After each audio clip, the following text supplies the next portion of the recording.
Chapter 2. He was lying on something that felt like a camp bed, except that it was higher off the ground, and that he was fixed down in some way so that he could not move. Light that seemed stronger than usual was falling on his face. O'Brien was standing at his side, looking down at him intently. At the other side of him stood a man in a white coat, holding a hypodermic syringe. Even after his eyes were open, he took in his surroundings only gradually. He had the impression of swimming up into this room from some quite different world, a sort of underwater world far beneath it. How long he had been down there, he did not know. Since the moment when they arrested him, he had not seen darkness or daylight. Besides, his memories were not continuous. There had been times when consciousness, even the sort of consciousness that one has in sleep, had stopped dead and started again after a blank interval. But whether the intervals were of days or weeks or only seconds, there was no way of knowing. With that first blow on the elbow, the nightmare had started. Later, he was to realize that all that then happened was merely a preliminary, a routine interrogation to which nearly all prisoners were subjected. There was a long range of crimes, espionage, sabotage, and the like, to which everyone had to confess as a matter of course. The confession was a formality, though the torture was real. How many times he had been beaten, how long the beatings had continued, he could not remember. Always there were 5 or 6 men in black uniforms at him simultaneously. Sometimes it was fists, sometimes it was truncheons. Sometimes it was steel rods. Sometimes it was boots.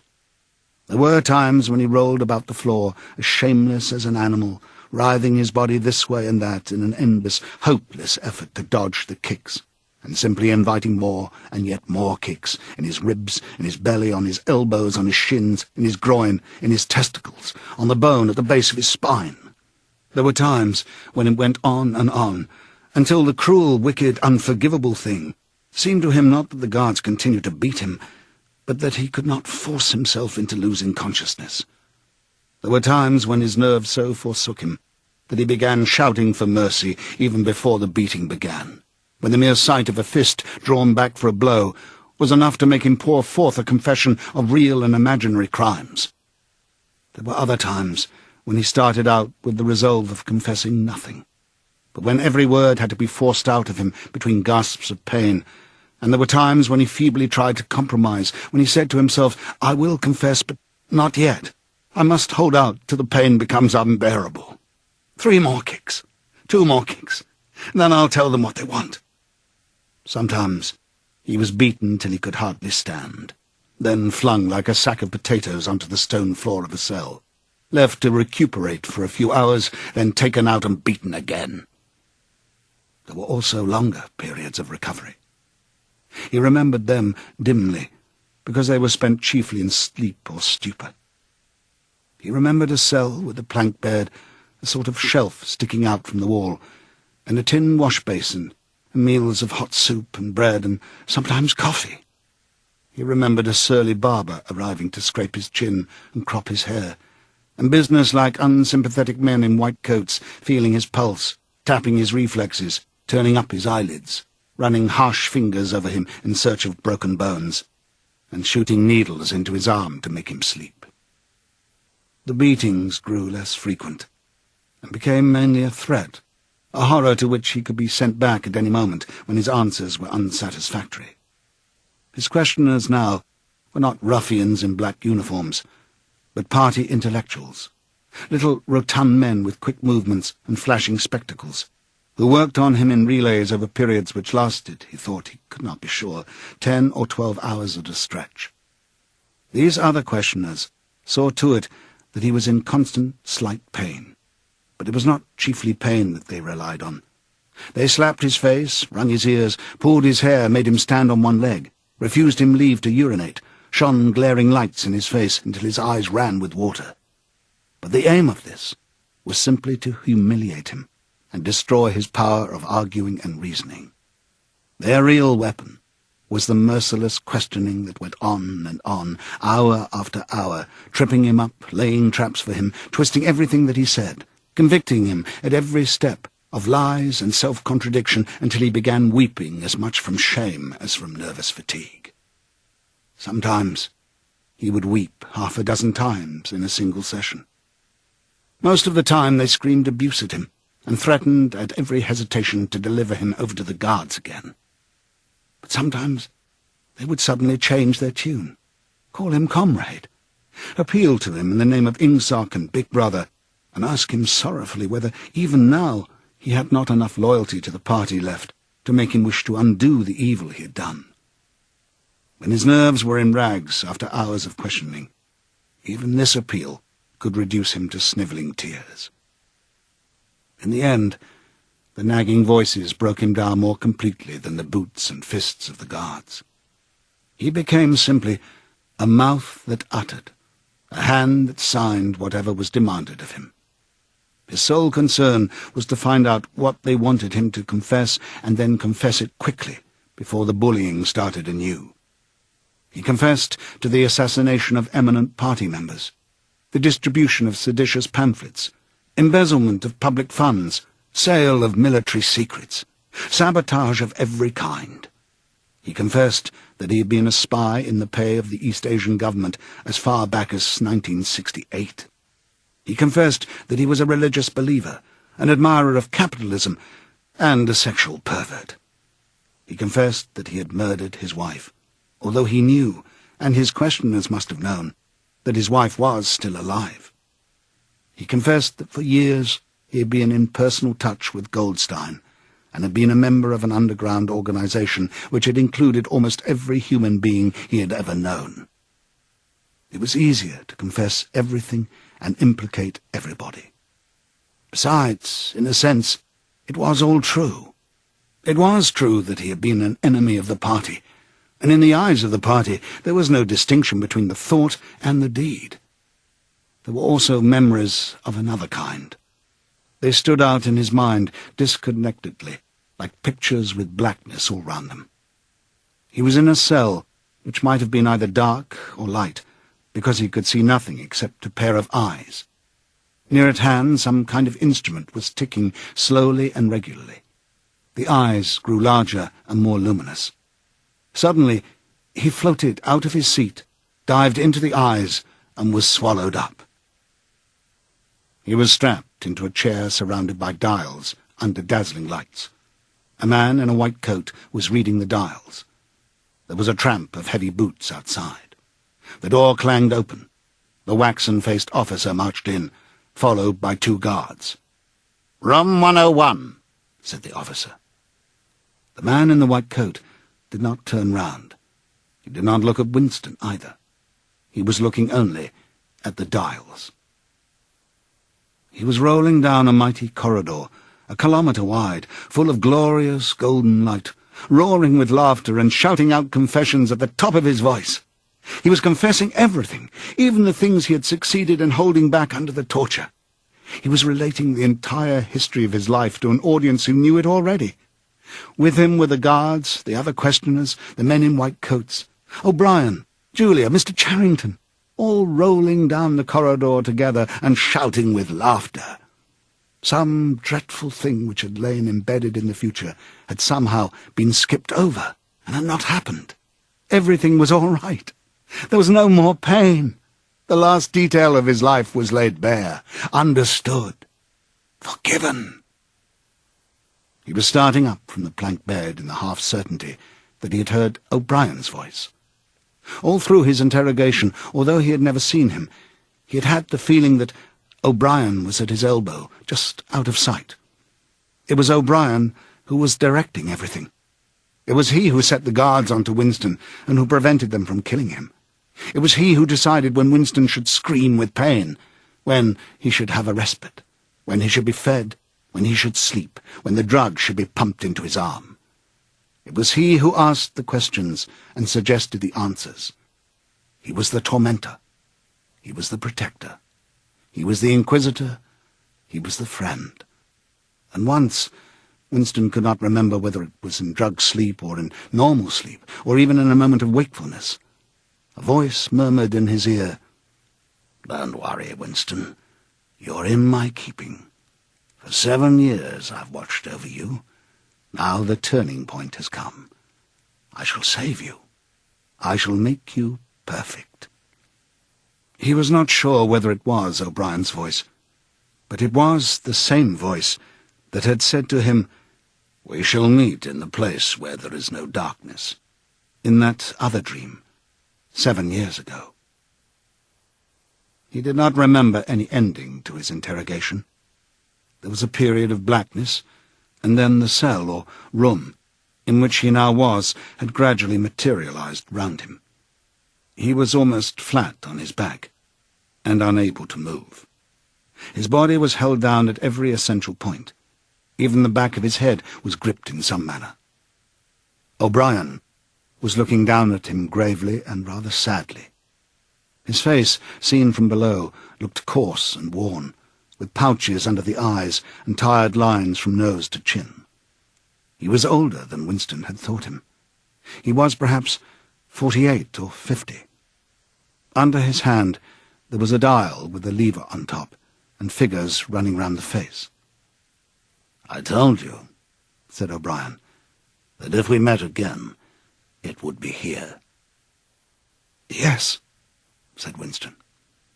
Without any warning, except a slight movement of O'Brien's hand, a wave of pain flooded his body. It was a frightening pain, because he could not see what was happening, and he had the feeling that some mortal injury was being done to him. He did not know whether the thing was really happening, or whether the effect was electrically produced, but his body was being wrenched out of shape. The joints were being slowly torn apart. Although the pain had brought the sweat out on his forehead, the worst of all was the fear that his backbone was about to snap. He set his teeth and breathed hard through his nose, trying to keep silent as long as possible. "You are afraid," said O'Brien, watching his face, "that in another moment something is going to break.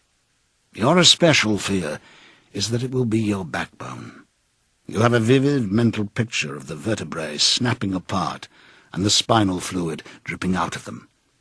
That is what you're thinking, is it not, Winston?" Winston did not answer. O'Brien drew back the lever on the dial. The wave of pain receded almost as quickly as it had come. "That was 40, said O'Brien. "You can see that the numbers on this dial run up to 100. Will you please remember, throughout our conversation, that I have it in my power to inflict pain on you at any moment and to whatever degree I choose. If you tell me any lies, or attempt to prevaricate in any way, or even fall below your usual level of intelligence, you will cry out with pain instantly. Do you understand that?" "Yes," said Winston. O'Brien's manner became less severe. He resettled his spectacles thoughtfully and took a pace or two up and down. When he spoke, his voice was gentle and patient. He had the air of a doctor, a teacher, even a priest, anxious to explain and persuade rather than to punish. "I'm taking trouble with you, Winston," he said, "because you're worth trouble. You know perfectly well what is the matter with you. You've known it for years, though you've fought against the knowledge. You are mentally deranged. You suffer from a defective memory. You're unable to remember real events, and you persuade yourself that you remember other events which never happened. Fortunately, it is curable. You've never cured yourself of it because you did not choose to. There was a small effort of the will that you were not ready to make.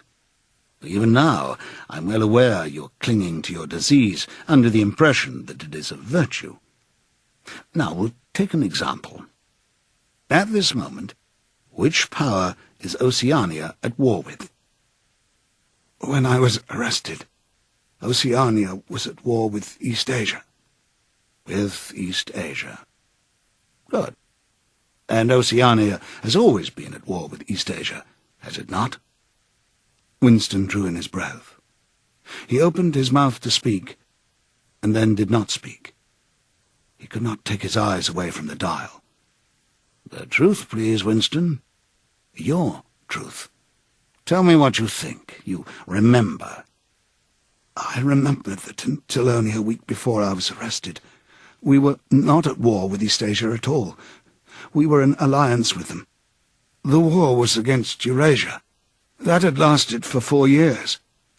Before that—" O'Brien stopped him with a movement of the hand. "Another example," he said. "Some years ago, you had a very serious delusion indeed. You believed that 3 men, 3 one-time party members named Jones, Aronson, and Rutherford, men who were executed for treachery and sabotage after making the fullest possible confession, were not guilty of the crimes they were charged with. You believed that you had seen unmistakable documentary evidence proving that their confessions were false. There was a certain photograph about which you had a hallucination. You believed that you had actually held it in your hands. It was a photograph, something like this." An oblong slip of newspaper had appeared between O'Brien's fingers. For perhaps 5 seconds it was within the angle of Winston's vision. It was a photograph, and there was no question of its identity. It was the photograph.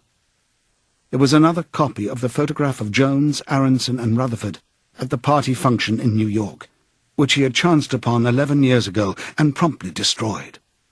For only an instant it was before his eyes, then it was out of sight again. But he had seen it. Unquestionably, he had seen it. He made a desperate, agonizing effort to wrench the top half of his body free.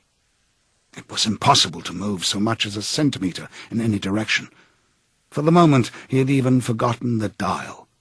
All he wanted was to hold the photograph in his fingers again, or at least to see it. "It exists!" he cried. "No," said O'Brien. He stepped across the room. There was a memory hole in the opposite wall. O'Brien lifted the grating. Unseen, the frail slip of paper was whirling away on the current of warm air. It was vanishing in a flash of flame. O'Brien turned away from the wall. "Ashes," he said. "Not even identifiable ashes. Dust. It does not exist. It never existed." "But it did exist. It does exist. It exists in memory. I remember it. You remember it." "I do not remember it," said O'Brien. Winston's heart sank. That was doublethink. He had a feeling of deadly helplessness. If he could have been certain that O'Brien was lying, it would not have seemed to matter. But it was perfectly possible that O'Brien had really forgotten the photograph. And if so, then already he would have forgotten his denial of remembering it, and forgotten the act of forgetting. How could one be sure that it was simple trickery? Perhaps that lunatic dislocation in the mind could really happen. That was the thought that defeated him. O'Brien was looking down at him speculatively. More than ever, he had the air of a teacher taking pains with a wayward but promising child. "There is a party slogan dealing with the control of the past," he said. "Repeat it, if you please." "Who controls the past controls the future. Who controls the present controls the past," repeated Winston obediently. "Who controls the present controls the past," said O'Brien, nodding his head with slow approval. "Is it your opinion, Winston, that the past has real existence?" Again the feeling of helplessness descended upon Winston. His eyes flitted toward the dial. He not only did not know whether yes or no was the answer that would save him from pain, he did not even know which answer he believed to be the true one. O'Brien smiled faintly. "You are no metaphysician, Winston," he said. "Until this moment, you had never considered what is meant by existence. I will put it more precisely. Does the past exist concretely, in space? Is there somewhere or other a place, a world of solid objects, where the past is still happening? No. Then where does the past exist, if at all? In records. It is written down. In records. And in the mind, in human memories. In memory. Very well, then. We, the party, control all records, and we control all memories. Then we control the past, do we not? But how can you stop people remembering things? Cried Winston, again momentarily forgetting the dial. It is involuntary. It's outside oneself. How can you control memory? You've not controlled mine. O'Brien's manner grew stern again. He laid his hand on the dial. On the contrary, he said, you have not controlled it. That is what has brought you here. You are here because you have failed in humility, in self-discipline. You would not make the act of submission which is the price of sanity. You prefer to be a lunatic, a minority of one. Only the disciplined mind can see reality, Winston. You believe that reality is something objective, external, existing in its own right. You also believe that the nature of reality is self-evident.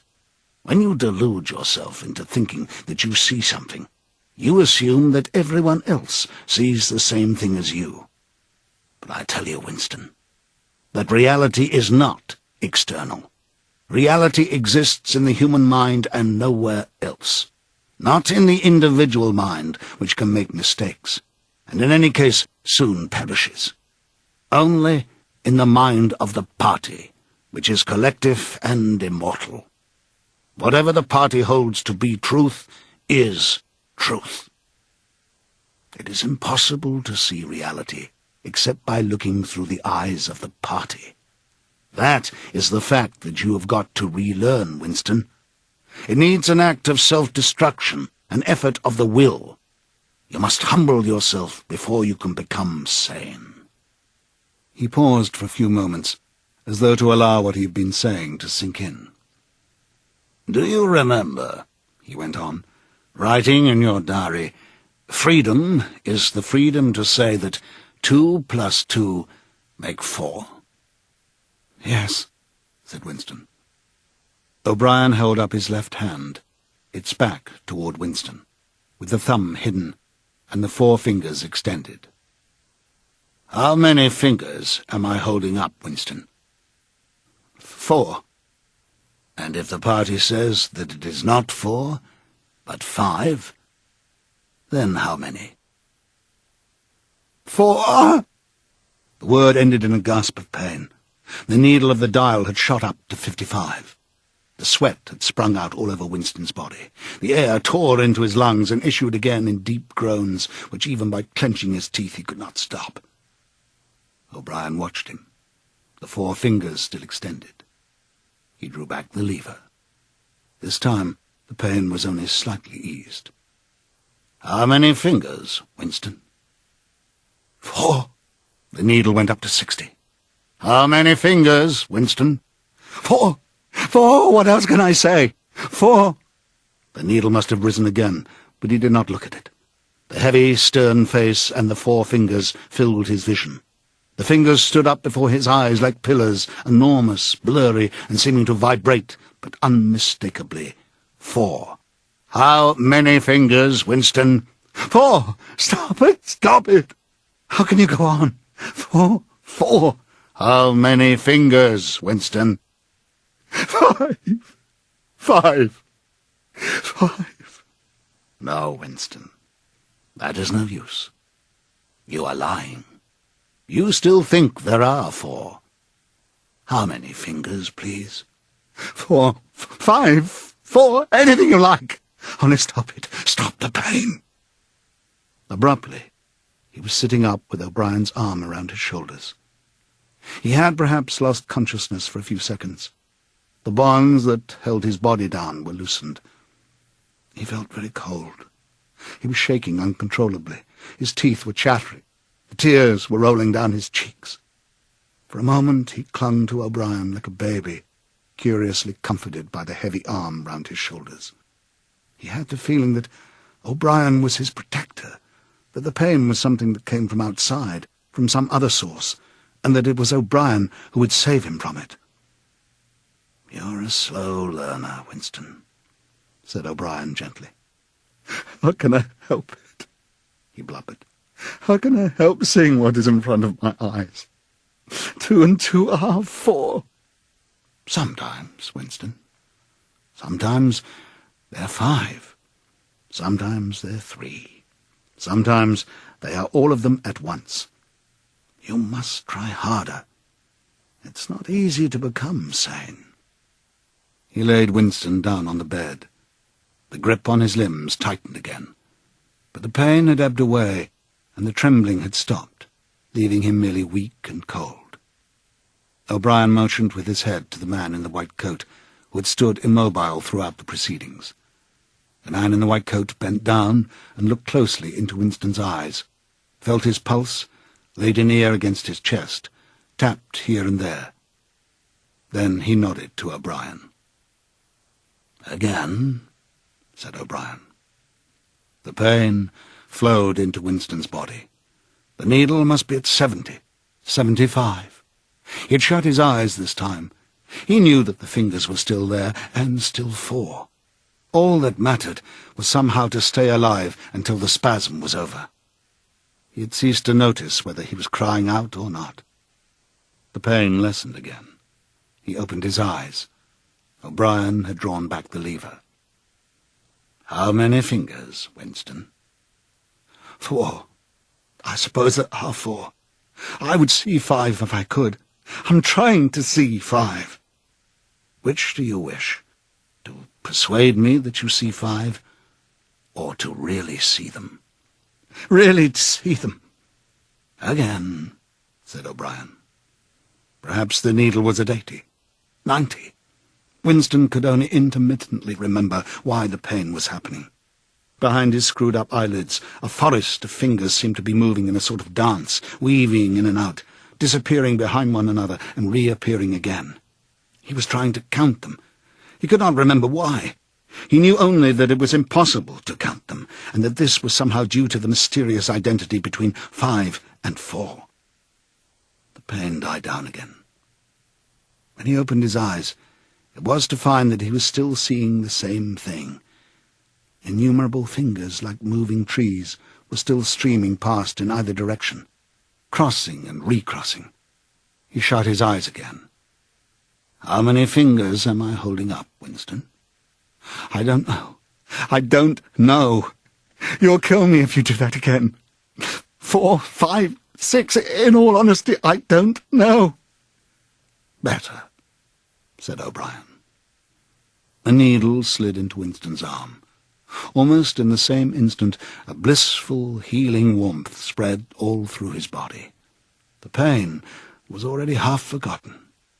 He opened his eyes and looked up gratefully at O'Brien. At sight of the heavy, lined face, so ugly and so intelligent, his heart seemed to turn over.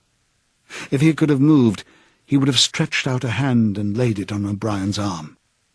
He had never loved him so deeply as at this moment, and not merely because he had stopped the pain.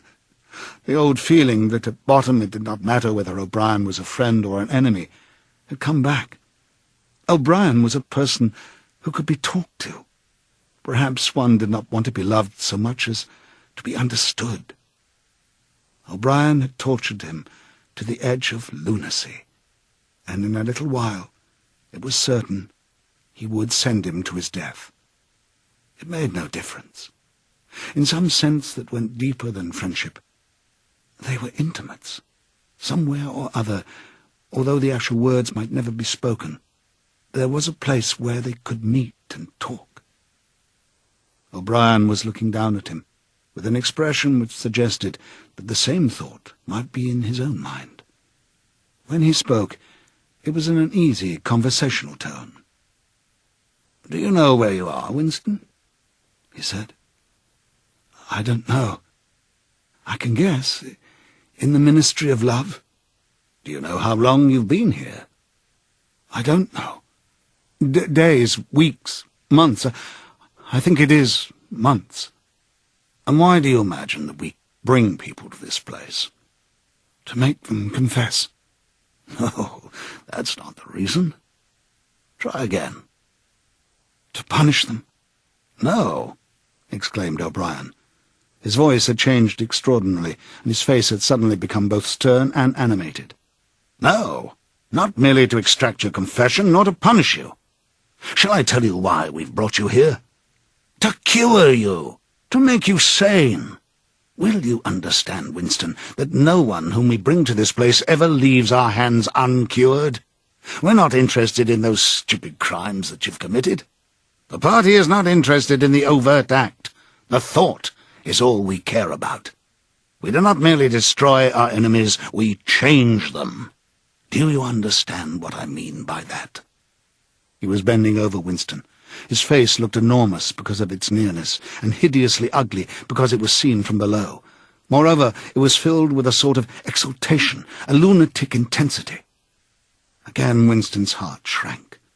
If it had been possible, he would have cowered deeper into the bed. He felt certain that O'Brien was about to twist the dial out of sheer wantonness. At this moment, however, O'Brien turned away. He took a pace or two up and down, then he continued less vehemently.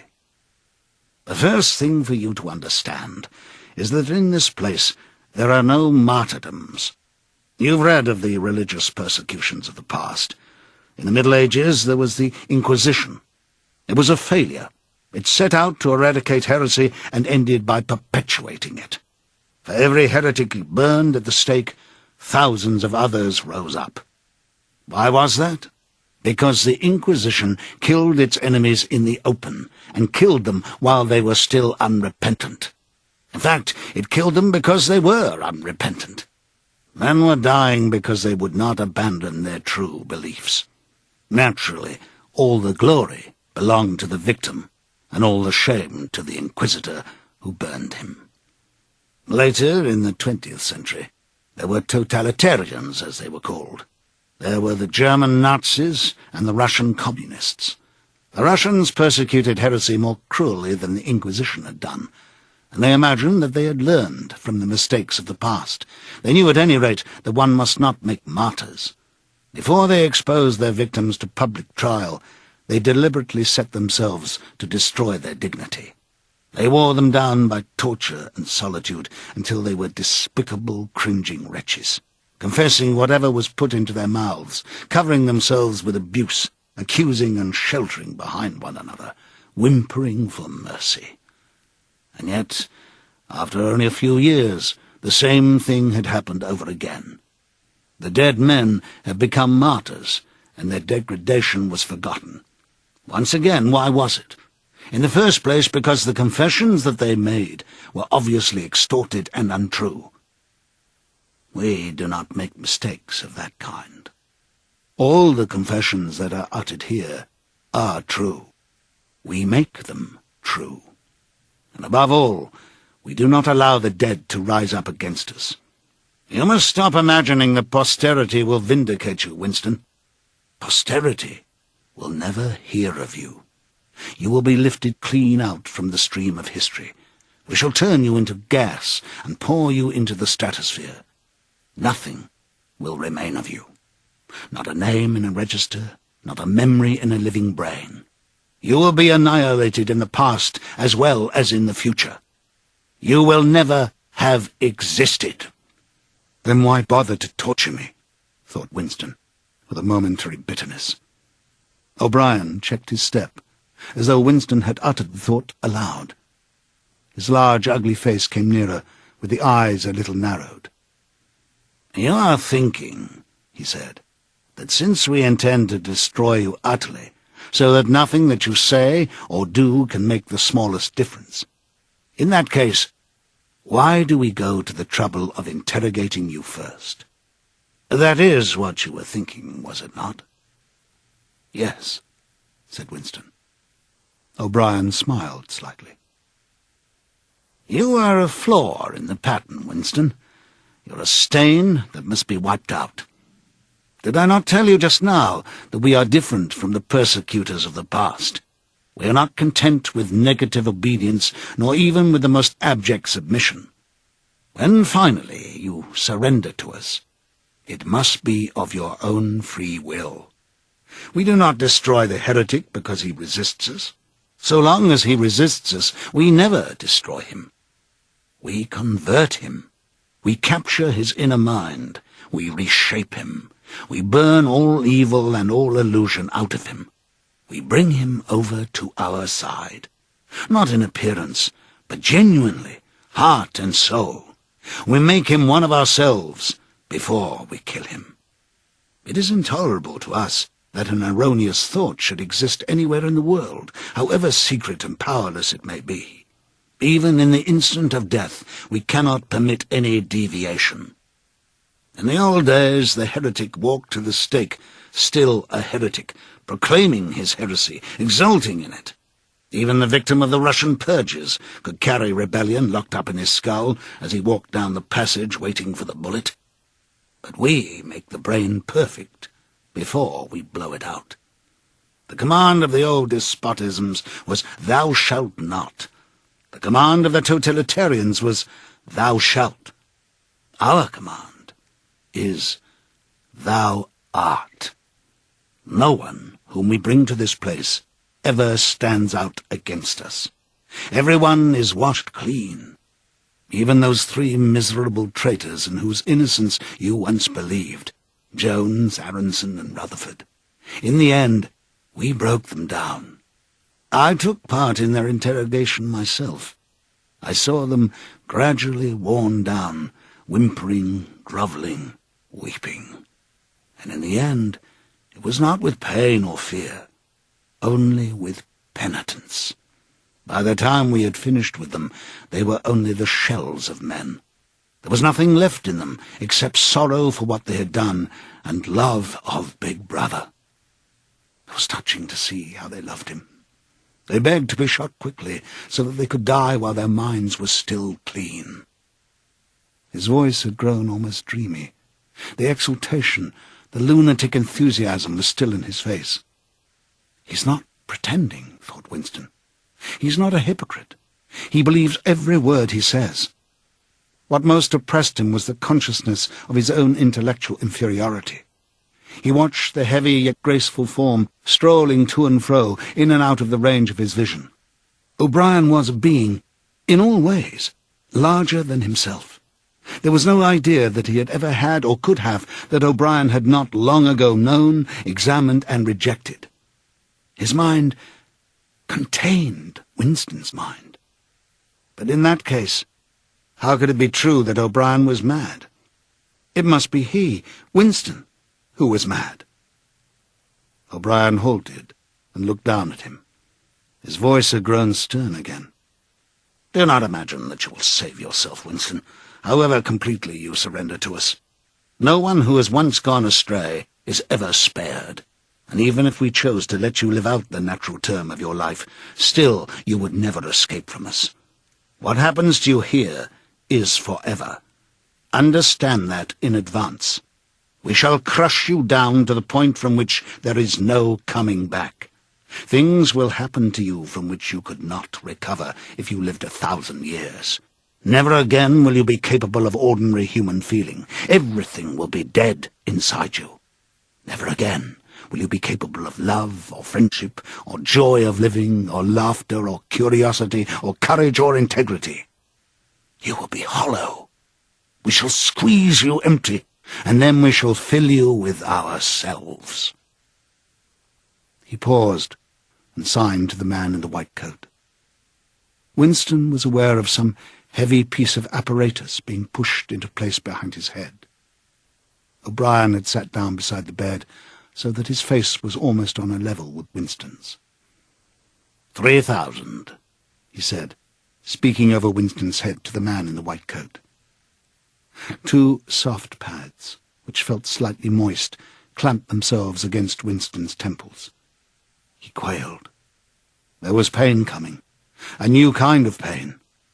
O'Brien laid a hand, reassuringly, almost kindly, on his. "This time it will not hurt," he said. "Keep your eyes fixed on mine." At this moment, there was a devastating explosion, or what seemed like an explosion, though it was not certain whether there was any noise. There was undoubtedly a blinding flash of light. Winston was not hurt, only prostrated.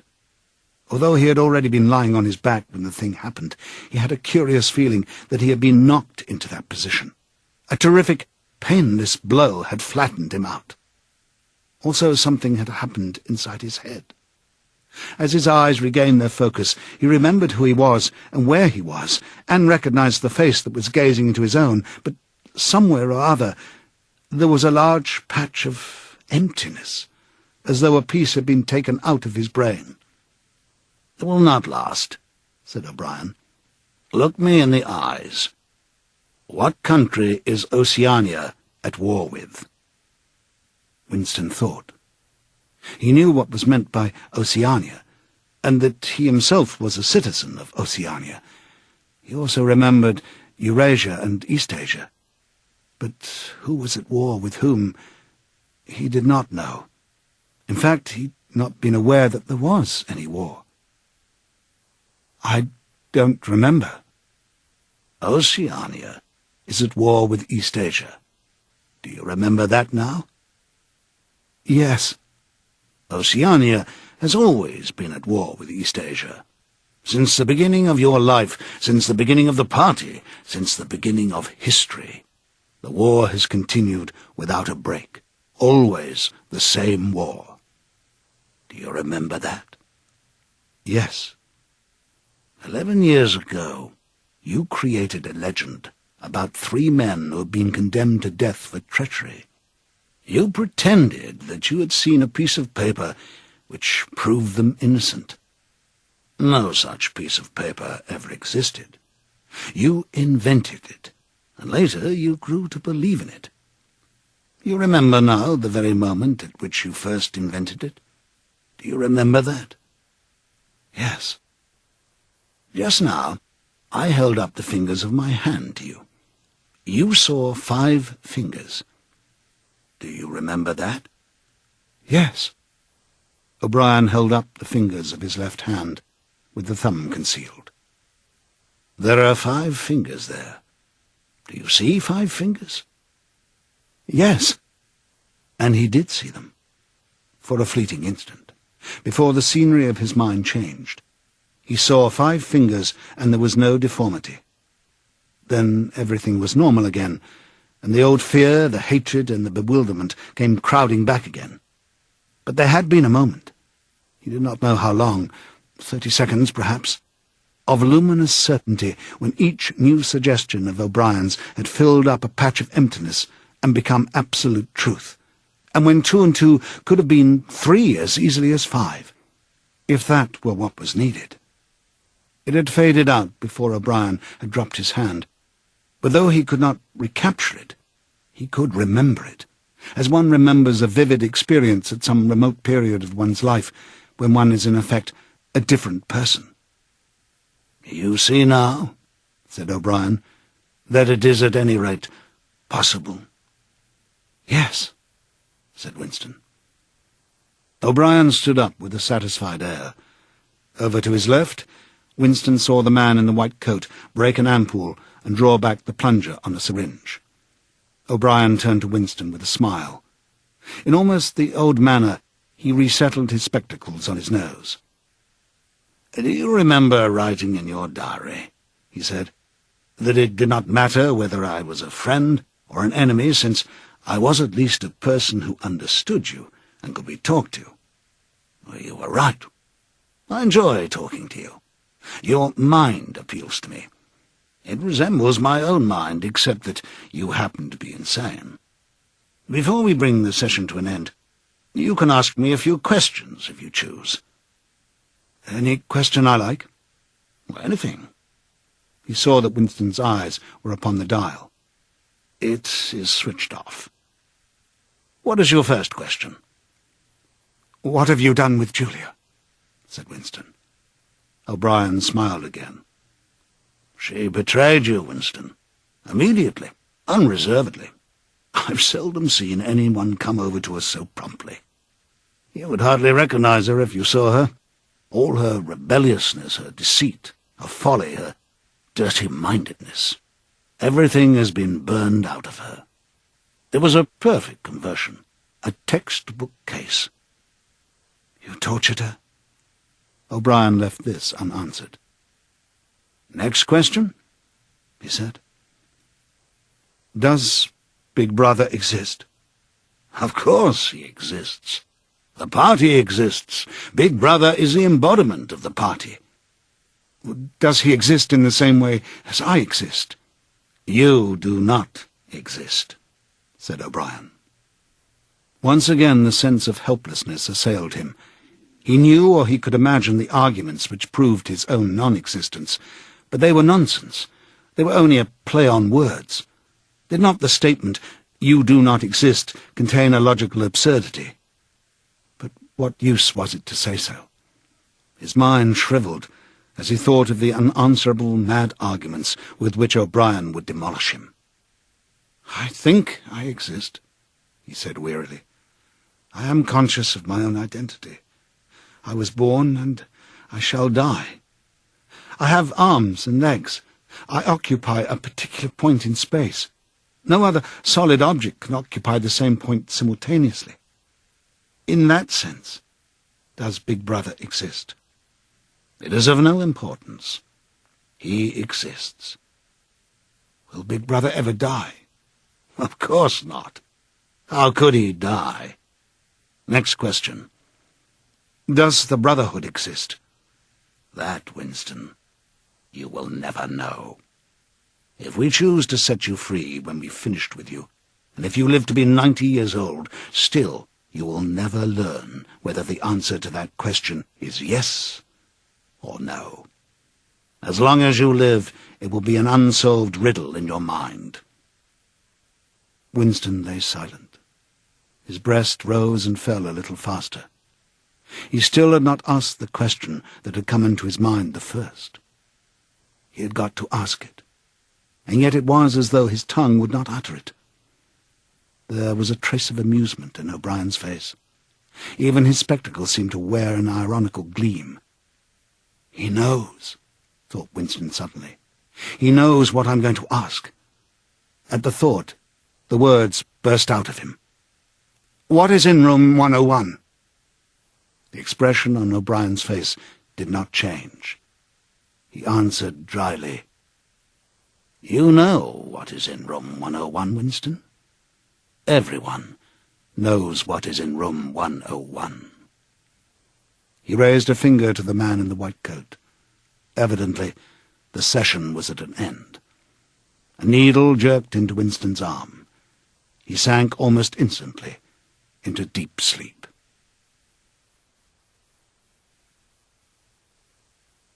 Chapter 3. "There are 3 stages in your reintegration," said O'Brien.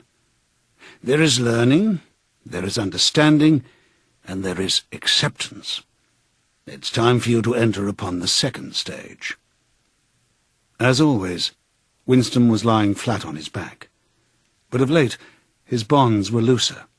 They still held him to the bed, but he could move his knees a little, and could turn his head from side to side and raise his arms from the elbow. The dial also had grown to be less of a terror. He could evade its pangs if he was quick-witted enough.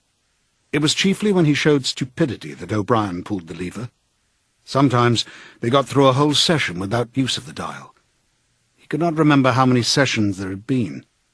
The whole process seemed to stretch out over a long, indefinite time, weeks possibly, and the intervals between the sessions might sometimes have been days, sometimes only an hour or 2. "As you lie there," said O'Brien, "you've often wondered, you've even asked me, why the Ministry of Love should expend so much time and trouble on you. And when you were free, you were puzzled by what was essentially the same question. You could grasp the mechanics of the society you lived in, but not its underlying motives.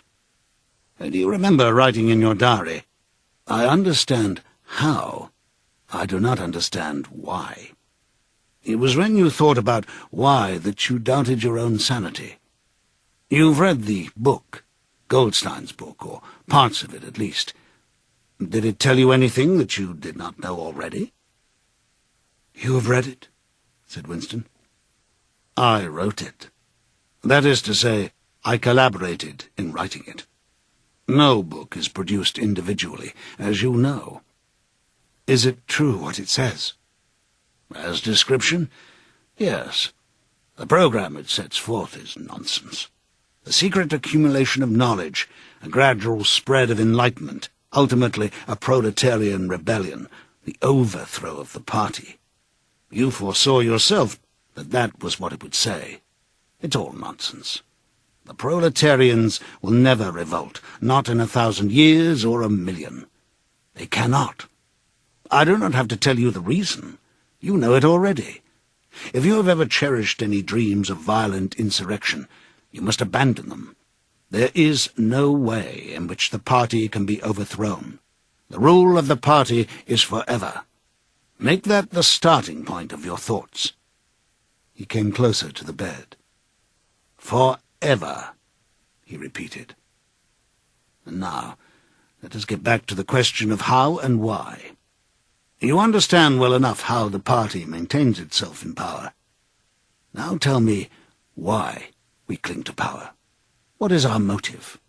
Why should we want power? Go on, speak," he added as Winston remained silent. Nevertheless, Winston did not speak for another moment or two. A feeling of weariness had overwhelmed him. The faint, mad gleam of enthusiasm had come back into O'Brien's face. He knew in advance what O'Brien would say, that the party did not seek power for its own ends, but only for the good of the majority, that it sought power because men in the mass were frail, cowardly creatures who could not endure liberty or face the truth, and must be ruled over and systematically deceived by others who were stronger than themselves.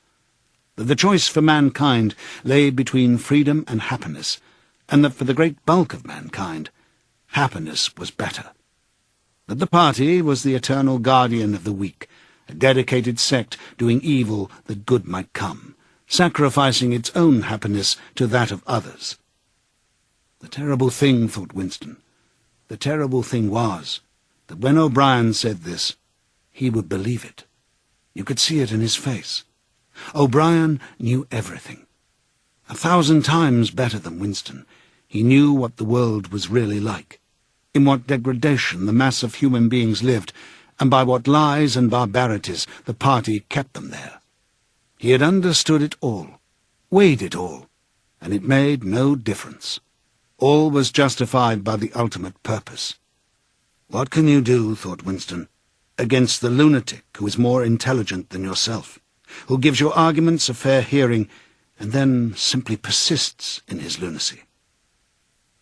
"You are ruling over us for our own good," he said feebly. "You believe that human beings are not fit to govern themselves, and therefore—" He started and almost cried out. A pang of pain had shot through his body. O'Brien had pushed the lever of the dial up to 35. "That was stupid, Winston. Stupid," he said. "You should know better than to say a thing like that." He pulled the lever back and continued. "Now I will tell you the answer to my question. It is this. The party seeks power entirely for its own sake. We are not interested in the good of others. We are interested solely in power, not wealth or luxury or long life or happiness, only power, pure power. What pure power means you will understand presently. We are different from all the oligarchies of the past in that we know what we're doing. All the others, even those who resembled ourselves, were cowards and hypocrites. The German Nazis and the Russian communists came very close to us in their methods, but they never had the courage to recognize their own motives. They pretended, perhaps they even believed, that they had seized power unwillingly and for a limited time, and that just around the corner there lay a paradise where human beings would be free and equal. We are not like that. We know that no one ever seizes power with the intention of relinquishing it. Power is not a means. It is an end. One does not establish a dictatorship in order to safeguard a revolution. One makes the revolution in order to establish the dictatorship. The object of persecution is persecution. The object of torture is torture. The object of power is power. Now do you begin to understand me?" Winston was struck, as he had been struck before, by the tiredness of O'Brien's face. It was strong and fleshy and brutal. It was full of intelligence and a sort of controlled passion, before which he felt himself helpless. But it was tired. There were pouches under the eyes. The skin sagged from the cheekbones. O'Brien leaned over him, deliberately bringing the worn face nearer. "You're thinking," he said, "that my face is old and tired. You're thinking that I talk of power, and yet I am not even able to prevent the decay of my own body. Can you not understand, Winston, that the individual is only a cell? The weariness of the cell is the vigor of the organism. Do you die when you cut your fingernails?" He turned away from the bed and began strolling up and down again, one hand in his pocket. "We are the priests of power," he said. "God is power. But at present, power is only a word so far as you are concerned. It's time for you to gather some idea of what power means. The first thing you must realize is that power is collective. The individual only has power insofar that he ceases to be an individual. You know the party slogan, "Freedom is slavery"? Has it ever occurred to you that that is reversible? Slavery is freedom.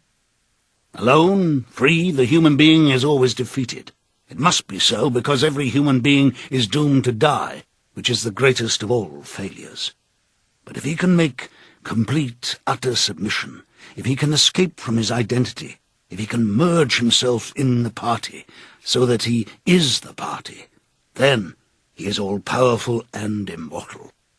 The second thing for you to realize is that power is power over human beings, over the body, but above all, over the mind. Power over matter, external reality as you would call it, is not important. Already our control over matter is absolute. For a moment Winston ignored the dial. He made a violent effort to raise himself into a sitting position, and merely succeeded in wrenching his body painfully. "But how can you control matter?" he burst out. "You don't even control the climate or the law of gravity. And there are disease, pain, death." O'Brien silenced him with a movement of his hand. "We control matter because we control the mind. Reality is inside the skull. You will learn by degrees, Winston. There is nothing that we could not do. Invisibility, levitation, anything. I could float off this floor like a soap bubble if I wished to. I do not wish to, because the party does not wish it. You must get rid of those 19th century ideas about the laws of nature. We make the laws of nature." "But you do not. You're not even masters of this planet. What about Eurasia and East Asia? You've not conquered them yet." "Unimportant. We shall conquer them when it suits us. And if we did not, what difference would it make? We can shut them out of existence. Oceania is the world." "But the world itself is only a speck of dust, and man is tiny, helpless. How long has he been in existence? For millions of years the earth was uninhabited." "Nonsense. The earth is as old as we are, no older. How could it be older? Nothing exists except through human consciousness." "But the rocks are full of the bones of extinct animals. Mammoths and mastodons and enormous reptiles, which lived here long before man was ever heard of." Have you ever seen those bones, Winston? Of course not. 19th century biologists invented them. Before man, there was nothing. After man, if he could come to an end, there would be nothing. Outside man, there is nothing. But the whole universe is outside us. Look at the stars. Some of them are a million light-years away. They're out of our reach forever. What are the stars? said O'Brien indifferently. "They're bits of fire a few kilometers away. We could reach them if we wanted to, or we could block them out. The Earth is the center of the universe. The sun and the stars go round it." Winston made another convulsive movement. This time he did not say anything. O'Brien continued, as though answering a spoken objection. "For certain purposes, of course, that is not true. When we navigate the ocean, or when we predict an eclipse, we often find it convenient to assume that the Earth goes round the sun and that the stars are millions upon millions of kilometers away. But what of it? Do you suppose it is beyond us to produce a dual system of astronomy? The stars can be near or distant, according as we need them. Do you suppose our mathematicians are unequal to that? Have you forgotten double-think?" Winston shrank back upon the bed. Whatever he said, the swift answer crushed him like a bludgeon. And yet he knew that he was in the right. The belief that nothing exists outside your own mind, surely there must be some way of demonstrating that it was false. Had it not been exposed long ago as a fallacy? There was even a name for it, which he had forgotten. A faint smile twitched the corners of O'Brien's mouth as he looked down at him. "I told you, Winston," he said, "that metaphysics is not your strong point. The word you're trying to think of is solipsism. But you're mistaken. This is not solipsism. Collective solipsism, if you like, but that is a different thing. In fact, the opposite thing. All this is a digression," he added in a different tone. "The real power, the power we have to fight for night and day, is not power over things, but over men." He paused, and for a moment assumed again his air of a schoolmaster, questioning a promising pupil. "How does one man assert his power over another, Winston?" Winston thought. "By making him suffer," he said. "Exactly. By making him suffer. Obedience is not enough. Unless he is suffering, how can you be sure that he is obeying your will and not his own? Power is in inflicting pain and humiliation. Power is in tearing human minds to pieces and putting them together again in new shapes of your own choosing. Do you begin to see, then, what kind of world we are creating? It is the exact opposite of the stupid hedonistic utopias that the old reformers imagined. A world of fear and treachery and torment, a world of trampling and being trampled upon, a world which will grow not less but more merciless as it refines itself. Progress in our world will be progress towards more pain. The old civilizations claimed that they were founded on love or justice. Ours is founded upon hatred. In our world there would be no emotions except fear, rage, triumph, and self-abasement.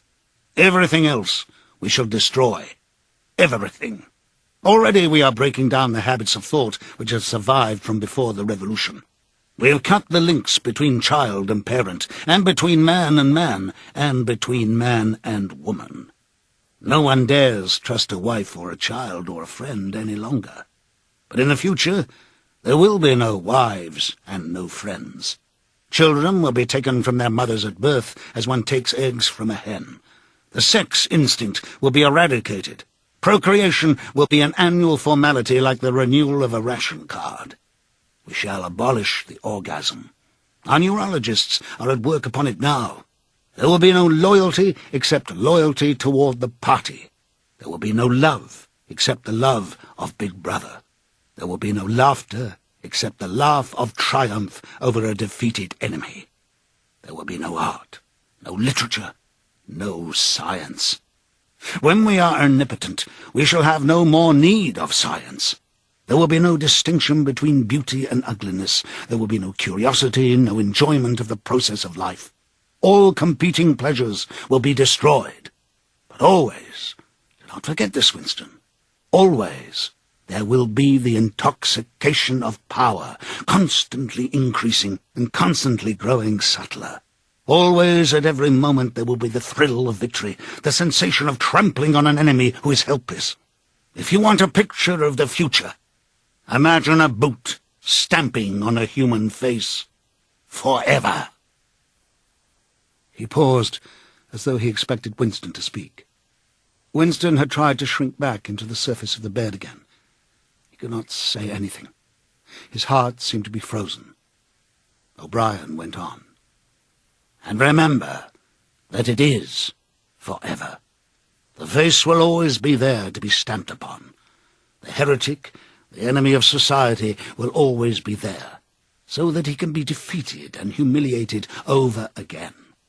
Everything that you have undergone since you have been in our hands, all that will continue, and worse. The espionage, the betrayals, the arrests, the tortures, the executions, the disappearances will never cease. It will be a world of terror as much as a world of triumph. The more the party is powerful, the less it will be tolerant. The weaker the opposition, the tighter the despotism. Goldstein and his heresies will live forever. Every day, at every moment, they will be defeated, discredited, ridiculed, spat upon. And yet they will always survive. This drama that I have played out for you during 7 years will be played out over and over again, generation after generation, always in subtler forms. Always we shall have the heretic here at our mercy, screaming with pain, broken up, contemptible, and in the end, utterly penitent, saved from himself, crawling to our feet of his own accord. That is the world that we are preparing, Winston. A world of victory after victory, triumph after triumph after triumph. An endless pressing upon the nerve of power. You are beginning, I can see, to realize what that world will be like. But in the end, you will do more than understand it. You will accept it, welcome it, become part of it. Winston had recovered himself sufficiently to speak.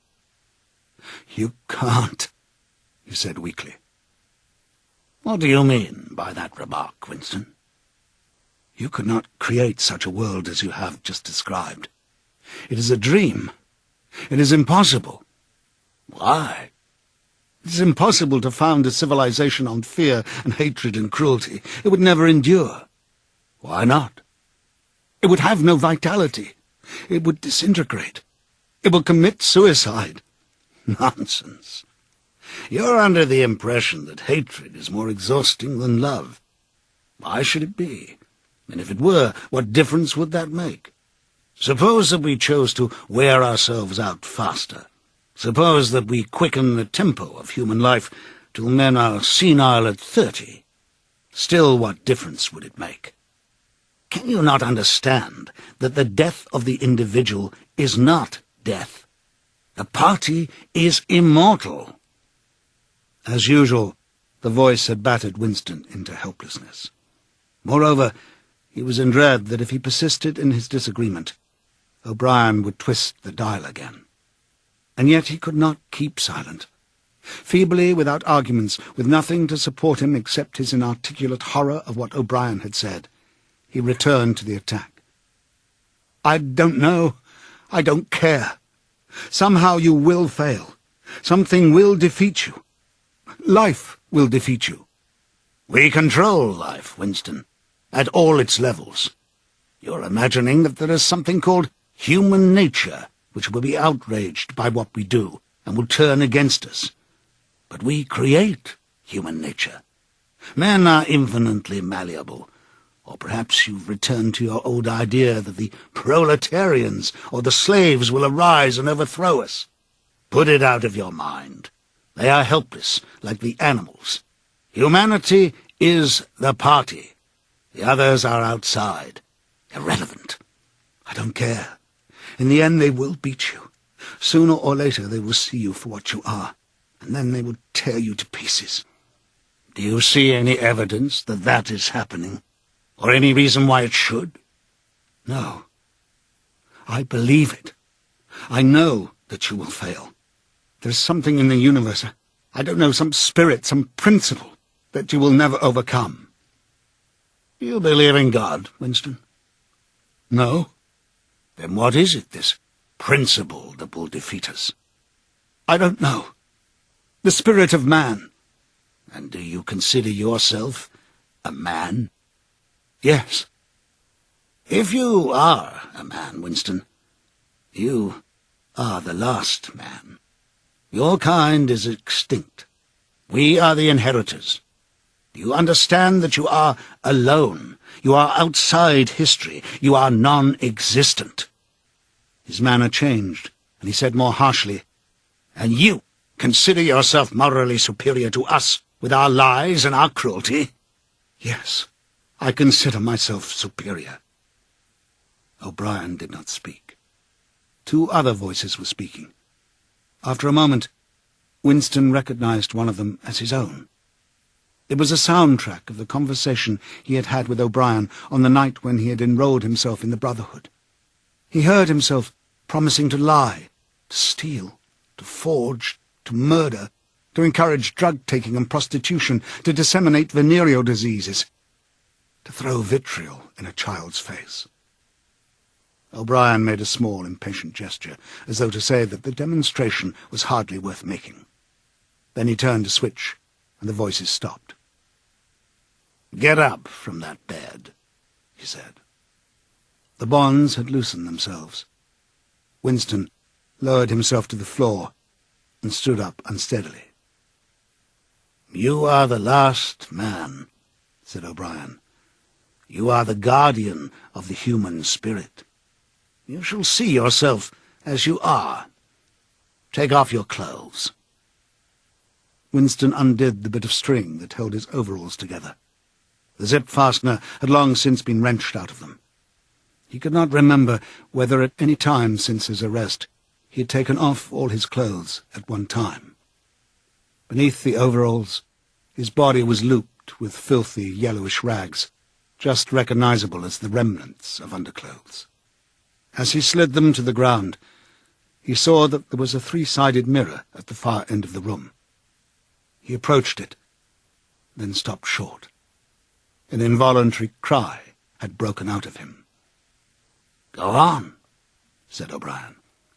"Stand between the wings of the mirror. You shall see the side view as well." He had stopped because he was frightened. A bowed, grey-coloured, skeleton-like thing was coming toward him. Its actual appearance was frightening, and not merely the fact that he knew it to be himself. He moved closer to the glass. Creature's face seemed to be protruded because of its bent carriage. A forlorn jailbird's face with a knobby forehead running back into a bald scalp, a crooked nose and battered-looking cheekbones above which the eyes were fierce and watchful. The cheeks were seamed, the mouth had a drawn-in look. Certainly it was his own face, but it seemed to him that it had changed more than he had changed inside. The emotions it registered would be different from the ones he felt. He had gone partially bald. For the first moments he had thought that he had gone grey as well, but it was only the scalp that was grey. Except for his hands and the circle of his face, his body was grey all over, with ancient ingrained dirt. Here and there under the dirt there were red scars of wounds, and near the ankle the varicose ulcer was an inflamed mass with flakes of skin peeling off it. But the truly frightening thing was the emaciation of his body. The barrel of the ribs was as narrow as that of a skeleton. The legs had shrunk so that the knees were thicker than the thighs. He saw now what O'Brien had meant about seeing the side view. The curvature of the spine was astonishing. The thin shoulders were hunched forward so as to make a cavity of the chest. The scraggy neck seemed to be bending double under the weight of the skull. At a guess, he would have said that it was the body of a man of 60, suffering from some malignant disease. "You have thought sometimes," said O'Brien, "that my face, the face of a member of the inner party, looks old and worn. What do you think of your own face?" He seized Winston's shoulder and spun him round so that he was facing him. "Look at the condition you're in. he said. "Look at this filthy grime all over your body. Look at the dirt between your toes. Look at that disgusting running sore on your leg. Do you know that you stink like a goat?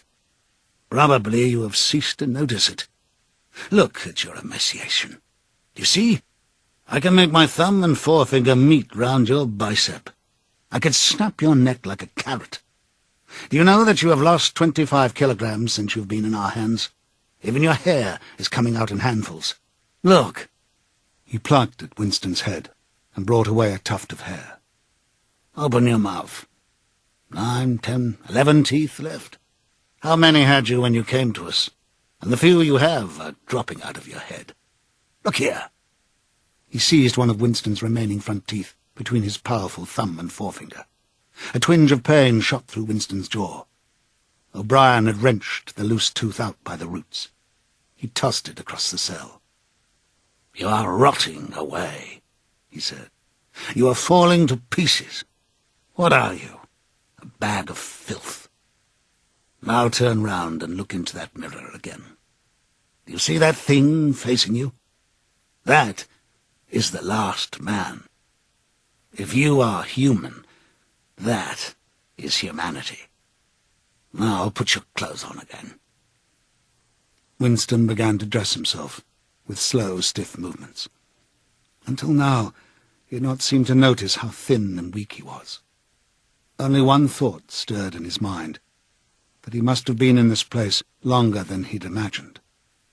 Then suddenly, as he fixed the miserable rags around himself, a feeling of pity for his ruined body overcame him.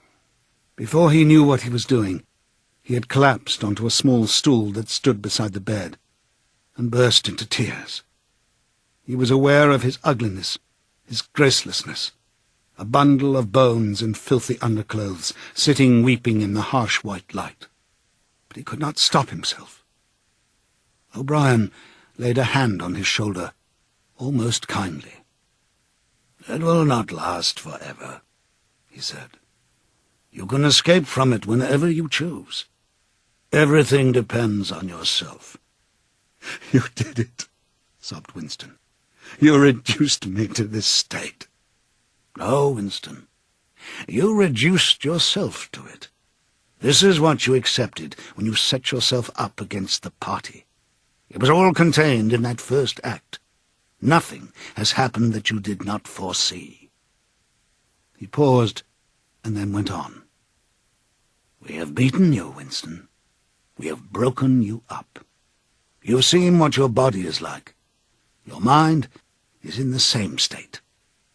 I do not think there can be much pride left in you. You've been kicked and flogged and insulted. You've screamed with pain. You've rolled on the floor in your own blood and vomit.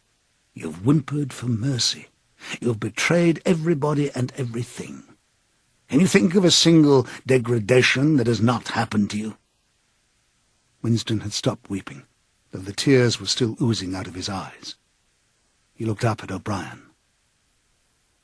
"I have not betrayed Julia," he said. O'Brien looked down at him thoughtfully. "No," he said. "No, that is perfectly true. You have not betrayed Julia." The peculiar reverence for O'Brien, which nothing seemed able to destroy, flooded Winston's heart again. How intelligent, he thought. How intelligent. Never did O'Brien fail to understand what was said to him. Anyone else on earth would have answered promptly that he had betrayed Julia. For what was there that they had not screwed out of him under the torture? He had told them everything he knew about her, her habits, her character, her past life.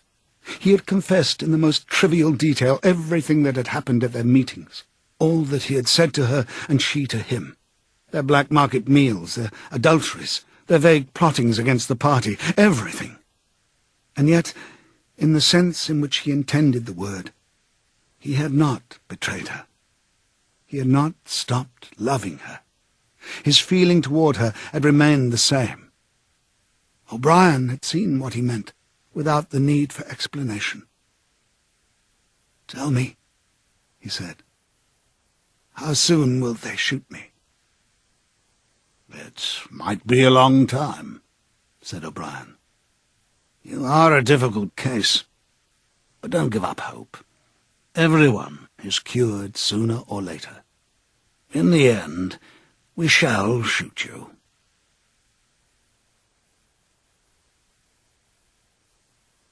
Chapter 4. He was much better. He was growing fatter and stronger every day, if it was proper to speak of days. The white light and the humming sound were the same as ever, but the cell was a little more comfortable than the others he'd been in. There were a pillow and a mattress on the plank bed, and a stool to sit on. They'd given him a bath, and they allowed him to wash himself fairly frequently in a tin basin. They even gave him warm water to wash with. They had given him new underclothes and a clean suit of overalls. They had dressed his varicose ulcer with soothing ointment. They had pulled out the remnants of his teeth and given him a new set of dentures. Weeks or months must have passed. It would have been possible now to keep count of the passage of time, if he had felt any interest in doing so, since he was being fed at what appeared to be regular intervals. He was getting, he judged, 3 meals in the 24 hours. Sometimes he wondered dimly whether he was getting them by night or by day. The food was surprisingly good, with meat at every 3rd meal. Once there was even a packet of cigarettes. He had no matches, but the never-speaking guard who brought his food would give him a light. The first time he tried to smoke it made him sick, but he persevered and spun the packet out for a long time, smoking half a cigarette after each meal. They had given him a white slate with the stump of pencil tied to the corner. At first, he made no use of it. Even when he was awake, he was completely torpid. Often he would lie from one meal to the next, almost without stirring, sometimes asleep, sometimes waking into vague reveries in which it was too much trouble to open his eyes. He had long grown used to sleeping with a strong light on his face. It seemed to make no difference, except that one's dreams were more coherent. He dreamed a great deal, all through this time, and they were always happy dreams. He was in the Golden Country, or he was sitting among enormous, glorious sunlit ruins with his mother, with Julia, with O'Brien, not doing anything, merely sitting in the sun, talking of peaceful things. Such thoughts as he had when he was awake were mostly about his dreams. He seemed to have lost the power of intellectual effort, now that the stimulus of pain had been removed. He was not bored. He had no desire for conversation or distraction. Merely to be alone, not to be beaten or questioned, to have enough to eat and to be clean all over, was completely satisfying. By degrees, he came to spend less time in sleep, but he still felt no impulse to get off the bed. All he cared for was to lie quiet and feel the strength gathering in his body. He would finger himself here and there, trying to make sure that it was not an illusion, that his muscles were growing rounder and his skin tauter. Finally, it was established beyond a doubt that he was growing fatter. His thighs were now definitely thicker than his knees. After that, reluctantly at first, he began exercising himself regularly. In a little while he could walk 3 kilometers, measured by pacing the cell, and his bowed shoulders were growing straighter. He attempted more elaborate exercises, and was astonished and humiliated to find what things he could not do. He could not move out of a walk. He could not hold his stool out at arm's length. He could not stand on one leg without falling over. He squatted down on his heels and found that with agonizing pains in thigh and calf, he could just lift himself to a standing position. He lay flat on his belly and tried to lift his weight by his hands. It was hopeless. He could not raise himself a centimetre. But after a few more days, a few more mealtimes, even that feat was accomplished. A time came when he could do it 6 times running. He began to grow actually proud of his body, and to cherish an intermittent belief that his face also was growing back to normal. Only when he chanced to put his hand on his bald scalp did he remember the seamed, ruined face that had looked back at him out of the mirror. His mind grew more active. He sat down on the plank bed, his back against the wall and the slate on his knees, and set to work deliberately at the task of re-educating himself. He had capitulated. That was agreed. In reality, as he saw now, he'd been ready to capitulate long before he had taken the decision. From the moment when he was inside the Ministry of Love, and yes, even during those minutes when he and Julia had stood helpless while the iron voice from the telescreen told them what to do, he had grasped the frivolity, the shallowness of his attempt to set himself up against the power of the party. He knew now that for 7 years the thought police had watched him like a beetle under a magnifying glass. There was no physical act, no word spoken aloud that they had not noticed, no train of thought that they had not been able to infer. Even the speck of whitish dust on the cover of his diary they had carefully replaced. They had played soundtracks to him, shown him photographs. Some of them were photographs of Julia and himself. Yes, even he could not fight against the party any longer. Besides, the party was in the right. It must be so. How could the immortal collective brain be mistaken? By what external standard could you check its judgments? Sanity was statistical. It was merely a question of learning to think as they thought. Only... The pencil felt thick and awkward in his fingers.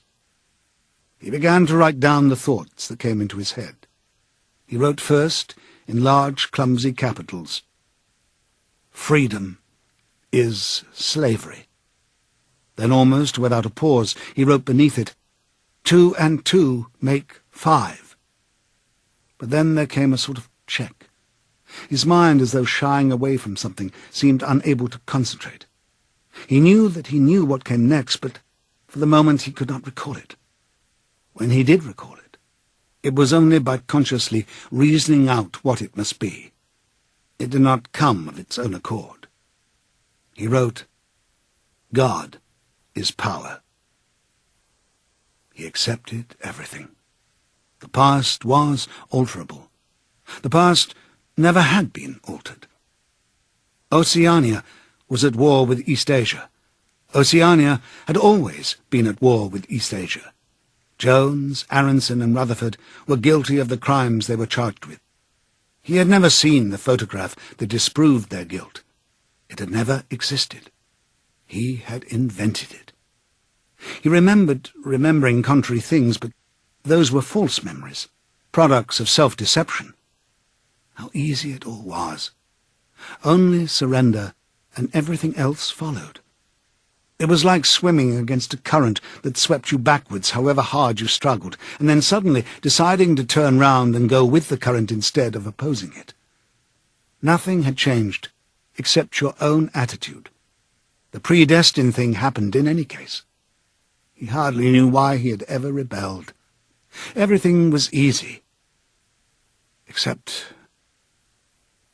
anything could be true. The so-called laws of nature were nonsense. The law of gravity was nonsense. "If I wished," O'Brien had said, "I could float off this floor like a soap bubble." Winston worked it out. If he thinks he floats off the floor, and if I simultaneously think I see him do it, then the thing happens. Suddenly, like a lump of submerged wreckage breaking the surface of water, the thought burst into his mind. It doesn't really happen. We imagine it. It is hallucination.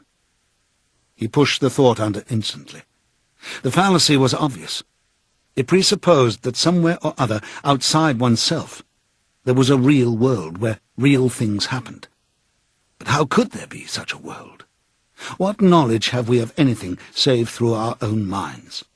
All happenings are in the mind. Whatever happens in all minds truly happens. He had no difficulty in disposing of the fallacy. and he was in no danger of succumbing to it. He realized, nevertheless, that it ought never to have occurred to him. The mind should develop a blind spot whenever a dangerous thought presented itself. The process should be automatic, instinctive. Crime stop, they called it in Newspeak. He set to work to exercise himself in Crime Stop. He presented himself with propositions. The party says the earth is flat. The party says that ice is heavier than water, and trained himself in not seeing or not understanding the arguments that contradicted them. It was not easy. It needed great powers of reasoning and improvisation. The arithmetical problems raised, for instance, by such a statement as 2 and 2 make 5 were beyond his intellectual grasp. It needed also a sort of athleticism of mind, an ability at one moment to make the most delicate use of logic, and at the next to be unconscious of the crudest logical errors. Stupidity was as necessary as intelligence, and as difficult to attain. All the while, with one part of his mind, he wondered how soon they would shoot him. "Everything depends on yourself," O'Brien had said. But he knew that there was no conscious act by which he could bring it nearer. It might be 10 minutes hence, or 10 years. They might keep him for years in solitary confinement. They might send him to a labour camp. They might release him for a while, as they sometimes did. It was perfectly possible that before he was shot, the whole drama of his arrest and interrogation would be enacted all over again. The one certain thing was that death never came at an expected moment. The tradition, the unspoken tradition, somehow you knew it, though you never heard it said, was that they shot you from behind, always in the back of the head, without warning, as you walked down a corridor from cell to cell. One day, but one day was not the right expression, just as probably it was in the middle of the night. Once, he fell into a strange, blissful reverie. He was walking down the corridor, waiting for the bullet. He knew that it was coming in another moment. Everything was settled, smoothed out, reconciled. There were no more doubts, no more arguments, no more pain, no more fear. His body was healthy and strong. He walked easily, with a joy of movement and with a feeling of walking in sunlight. He was not any longer in the narrow white corridors of the Ministry of Love. He was in the enormous sunlit passage, a kilometre wide, down which he seemed to walk in the delirium induced by drugs. He was in the golden country, following the foot-track across the old rabbit-crop pasture. He could feel the short, springy turf under his feet and the gentle sunshine on his face. At the edge of the field were the elm trees, faintly stirring, and somewhere beyond that was the stream where the dace lay in the green pools under the willows. Suddenly, he started up with a shock of horror. The sweat broke out on his backbone. He had heard himself cry aloud, "Julia! Julia! Julia, my love! Julia!" For a moment, he had had an overwhelming hallucination of her presence. She had seemed to be not merely with him, but inside him. It was as though she had got into the texture of his skin. In that moment, he had loved her far more than he had ever done when they were together and free. Also, he knew that somewhere or other, she was still alive and needed his help. He lay back on the bed and tried to compose himself. What had he done? How many years had he added to his servitude by that moment of weakness? In another moment, he would hear the tramp of boots outside. They could not let such an outburst go unpunished. They would know now, if they had not known before, that he was breaking the agreement he had made with them. He obeyed the party, but he still hated the party. In the old days, he had hidden a heretical mind beneath an appearance of conformity. Now, he had retreated a step further. In the mind, he had surrendered, but he had hoped to keep the inner heart inviolate. He knew that he was in the wrong, but he preferred to be in the wrong. They would understand that. O'Brien would understand it. It was all confessed in that single foolish cry. He would have to start all over again. It might take years. He ran a hand over his face, trying to familiarize himself with the new shape. There were deep furrows in the cheeks. The cheekbones felt sharp, the nose flattened. Besides, since last seeing himself in the glass, he had been given a complete new set of teeth. It was not easy to preserve inscrutability when you did not know what your face looked like. In any case, mere control of the features was not enough. For the first time he perceived that if you want to keep a secret, you must also hide it from yourself. You must know all the while that it is there, but until it is needed, you must never let it emerge into your consciousness in any shape that could be given a name. From now onwards, he must not only think right, he must feel right, dream right, and all the while he must keep his hatred locked up inside him like a ball of matter which was part of himself and yet unconnected with the rest of him, a kind of cyst. One day they would decide to shoot him. You could not tell when it would happen, but a few seconds beforehand it should be possible to guess. It was always from behind, walking down a corridor. 10 seconds would be enough. In that time, the world inside him could turn over, and then suddenly, without a word uttered, without a check in his step, without the changing of a line in his face, suddenly the camouflage would be down and bang would go the batteries of his hatred. Hatred would fill him like an enormous roaring flame, and almost in the same instant bang would go the bullet, too late or too early. They would have blown his brains to pieces before they could reclaim it. The heretical thought would be unpunished, unrepented, out of their reach forever. They would have blown a hole in their own perfection. To die hating them, that was freedom. He shut his eyes. It was more difficult than accepting an intellectual discipline. It was a question of degrading himself, mutilating himself. He had got to plunge into the filthiest of filth. What was the most horrible, sickening thing of all? He thought of Big Brother, the enormous face. Because of constantly seeing it on posters, he always thought of it as being a metre wide. With its heavy black moustache and the eyes that followed you to and fro, seemed to float into his mind of its own accord. What were his true feelings toward Big Brother? There was a heavy tramp of boots in the passage. The steel door swung open with a clang. O'Brien walked into the cell. Behind him were the waxen-faced officer and the black uniformed guards. "Get up," said O'Brien. "Come here." Winston stood opposite him. O'Brien took Winston's shoulders between his strong hands and looked at him closely. "You have had thoughts of deceiving me," he said. "That was stupid. Stand up straighter. Look me in the face." He paused and went on in a gentler tone. "You are improving. Intellectually, there's very little wrong with you. It is only emotionally that you've failed to make progress. Tell me, Winston, and remember, no lies. You know that I'm always able to detect a lie. Tell me, what are your true feelings toward Big Brother?" "I hate him." "You hate him. Good. Then the time has come for you to take the last step. You must love Big Brother. It is not enough to obey him. You must love him." He released Winston with a little push toward the guards. "Room 101, he said.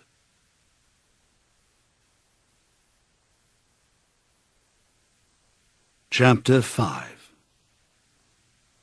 At each stage of his imprisonment, he had known, or seemed to know, whereabouts he was in the windowless building. Possibly there were slight differences in the air pressure. The cells where the guards had beaten him were below ground. The room where he had been interrogated by O'Brien was high up near the roof. This place was many meters underground, as deep down as it was possible to go. It was bigger than most of the cells he had been in, but he hardly noticed its surroundings. All he noticed was that there were two small tables straight in front of him, each covered with green baize. One was only a metre or two from him. The other was further away, near the door. He was strapped upright in a chair, so tightly that he could move nothing, not even his head. A sort of pad gripped his head from behind, forcing him to look straight in front of him. For a moment he was alone. Then the door opened, and O'Brien came in. "You asked me once," said O'Brien, "what was in room 101. I told you that you knew the answer already. Everyone knows it. The thing that is in room 101 is the worst thing in the world." The door opened again. A guard came in, carrying something made of wire, a box or basket of some kind. He set it down on the further table. Because of the position in which O'Brien was standing, Winston could not see what the thing was. "The worst thing in the world," said O'Brien, "varies from individual to individual. It may be burial alive, or death by fire, or by drowning, or by impalement, or 50 other deaths. There are cases where it is some quite trivial thing, not even fatal." He had moved a little to one side, so that Winston had a better view of the thing on the table. It was an oblong wire cage, with a handle on top for carrying it by. Fixed to the front of it was something that looked like a fencing mask, with the concave side outwards. Although it was 3 or 4 meters away from him, he could see that the cage was divided lengthwise into 2 compartments, and that there was some kind of creature in each. They were rats. "In your case," said O'Brien, "the worst thing in the world happens to be rats." A sort of premonitory tremor, a fear of, he was not certain what, had passed through Winston as soon as he caught his first glimpse of the cage. But at this moment, the meaning of the mask-like attachment in front of it suddenly sank into him. His bowels seemed to turn to water. "You can't do that!" he cried out in a high, cracked voice. "You couldn't! You couldn't! It's impossible!" "Do you remember," said O'Brien, "the moment of panic that used to occur in your dreams? There was a wall of blackness in front of you, and a roaring sound in your ears. There was something terrible on the other side of the wall. You knew that you knew what it was, but you dared not drag it into the open. It was the rats that were on the other side of the wall." "O'Brien," said Winston, making an effort to control his voice, "you know this is not necessary.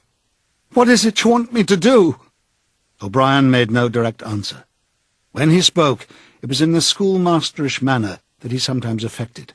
He looked thoughtfully into the distance, as though he were addressing an audience somewhere behind Winston's back. "By itself," he said, "pain is not always enough. There are occasions when a human being will stand out against pain, even to the point of death. But for everyone, there is something unendurable, something that cannot be contemplated. Courage and cowardice are not involved. If you are falling from a height, it is not cowardly to clutch at a rope. If you have come up from deep water, it is not cowardly to fill your lungs with air. It is merely an instinct which cannot be disobeyed. It is the same with the rats. For you, they are unendurable. They are a form of pressure that you cannot withstand, even if you wish to. You will do what is required of you." "But what is it? What is it? How can I do it if I don't know what it is?" O'Brien picked up the cage and brought it across to the nearer table. He set it down carefully on the baize cloth. Winston could hear the blood singing in his ears. He had the feeling of sitting in utter loneliness. He was in the middle of a great empty plain, a flat desert drenched with sunlight, across which all sounds came to him out of immense distances. Yet the cage with the rats was not 2 meters away from him. They were enormous rats. They were at the age when a rat's muzzle grows blunt and fierce, and his fur brown instead of grey. "The rat," said O'Brien, still addressing his invisible audience. "Although a rodent is carnivorous, you are aware of that. You will have heard of the things that happen in the poor quarters of this town. In some streets a woman dare not leave her baby alone in the house, even for 5 minutes. The rats are certain to attack it. Within quite a small time, they will strip it to the bones. They also attack sick or dying people. They show astonishing intelligence in knowing when a human being is helpless." There was an outburst of squeals from the cage. It seemed to reach Winston from far away. The rats were fighting. They were trying to get at each other through the partition.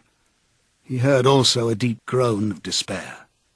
That, too, seemed to come from outside himself. O'Brien picked up the cage, and as he did so, pressed something in it. There was a sharp click. Winston made a frantic effort to tear himself loose from the chair. It was hopeless. Every part of him, even his head, was held immovably. O'Brien moved the cage nearer. It was less than a metre from Winston's face. "I have pressed the first lever," said O'Brien. "You understand the construction of this cage? The mask will fit over your head, leaving no exit. When I press the other lever, the door of the cage will slide up. These starving brutes will shoot out of it like bullets. Have you ever seen a rat leap through the air? They will leap onto your face and bore straight into it. Sometimes they attack the eyes first. Sometimes they burrow through the cheeks and devour the tongue." The cage was nearer. It was closing in. Winston heard a succession of shrill cries which appeared to be occurring in the air above his head, but he fought furiously against his panic. To think, even with a split second left, to think was the only hope. Suddenly the foul, musty odour of the brutes struck his nostrils. There was a violent convulsion of nausea inside him, and he almost lost consciousness. Everything had gone black. For an instant he was insane, a screaming animal. Yet he came out of the blackness clutching an idea. There was one and only one way to save himself. He must interpose another human being, the body of another human being between himself and the rats. The circle of the mask was large enough now to shut out the vision of anything else. The wire door was a couple of handspans from his face. The rats knew what was coming now. One of them was leaping up and down. The other, an old scaly grandfather of the sewers, stood up with his pink hands against the bars and fiercely snuffed the air. Winston could see the whiskers and the yellow teeth. Again the black panic took hold of him. He was blind, helpless, mindless. "It was a common punishment in Imperial China," said O'Brien, as didactically as ever. The mask was closing on his face. The wire brushed his cheek. And then... No, it was not relief, only hope, a tiny fragment of hope. Too late, perhaps too late. But he had suddenly understood that in the whole world there was just one person whom he could transfer his punishment, one body that he could thrust between himself and the rats. And he was shouting, frantically over and over, "Do it to Julia! Do it to Julia, not me! Julia, I don't care what you do to her. Tear her face off, strip her to the bones. Not me! Julia, not me!" He was falling backwards into enormous depths, away from the rats. He was still strapped in the chair, but he had fallen through the floor, through the walls of the building, through the earth, through the oceans, through the atmosphere, into outer space, into the gulfs between the stars. Always away, away, away from the rats. He was light years distant. But O'Brien was still standing at his side. There was still the cold touch of a wire against his cheek. But through the darkness that enveloped him, he heard another metallic click, and knew that the cage door had clicked shut and not open.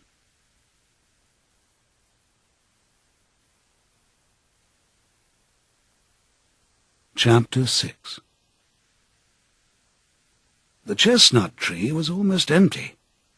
A ray of sunlight, slanting through a window, fell yellow on dusty tabletops. It was the lonely hour of 15.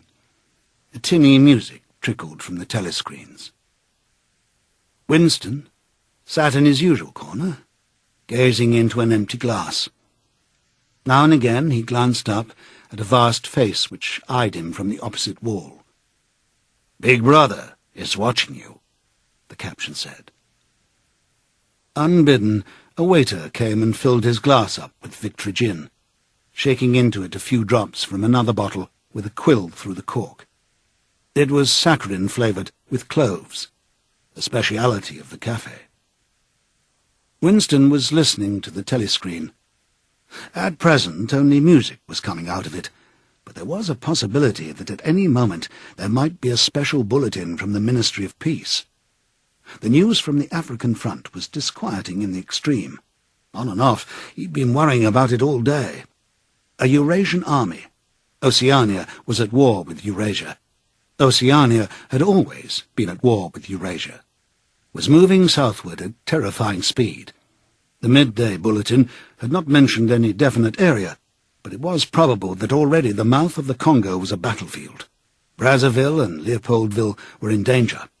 One did not have to look at a map to see what it meant. It was not merely a question of losing Central Africa. For the first time in the whole war, the whole territory of Oceania itself was menaced. A violent emotion, not fear exactly, but a sort of undifferentiated excitement, flared up in him, then faded again. He stopped thinking about the war. In these days, he could never fix his mind on any one subject for more than a few moments at a time. He picked up his glass and drained it at a gulp. As always, it made him shudder, and even retch slightly. The stuff was horrible. The cloves and saccharin themselves, disgusting enough in their sickly way, could not disguise the flat, oily smell. And what was worst of all was that the smell of gin, which dwelt with him night and day, was inextricably mixed up in his mind with the smell of those... He never named them, even in his thoughts, and so far as it was possible, he never visualized them. They were something that he was half aware of, hovering close to his face, a smell that clung to his nostrils. As the gin rose in him, he belched through purple lips. He'd grown fatter since they released him, and had regained his old colour, indeed, more than regained it. His features had thickened. The skin on nose and cheekbones was coarsely red. Even the bald scalp was too deep a pink. A waiter, again unbidden, brought the chessboard and the current issue of the Times, with the page turned down at the chess problems. Then, seeing that Winston's glass was empty, he brought the gin bottle and filled it. There was no need to give orders. They knew his habits. The chessboard was always waiting for him. His corner table was always reserved. Even when the place was full, he had it to himself, since nobody cared to be seen sitting too close to him. He never even bothered to count his drinks. At irregular intervals they presented him with a dirty slip of paper, which they said was the bill, but he had the impression that they always undercharged him. It would have made no difference if it had been the other way about. He had always plenty of money nowadays. He even had a job, a sinecure, more highly paid than his old job had been. The music from the telescreen stopped, and a voice took over. Winston raised his head to listen. No bulletin from the front, however. It was merely a brief announcement from the Ministry of Plenty.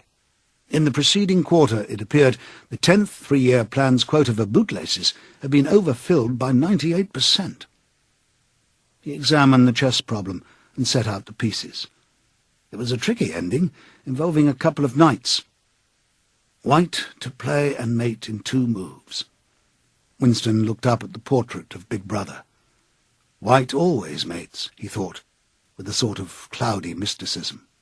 Always, without exception. It is so arranged. In no chess problem since the beginning of the world has black ever won. Did it not symbolize the eternal, unvarying triumph of good over evil? The huge face gazed back at him, full of calm power. White always mates. The voice from the telescreen paused and added in a different and much graver tone, "You are warned to stand by for an important announcement at 15:30. 15:30. This is news of the highest importance. Take care not to miss it. 15:30. The tinkling music struck up again.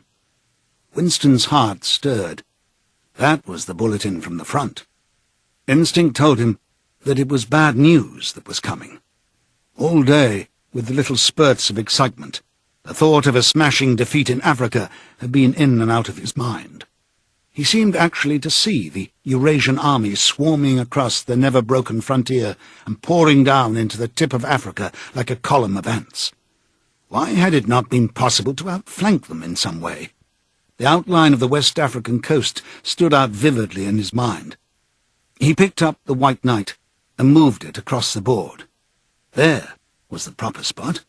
Even while he saw the black horde racing southward, he saw another force, mysteriously assembled, suddenly planted in their rear, cutting their communications by land and sea.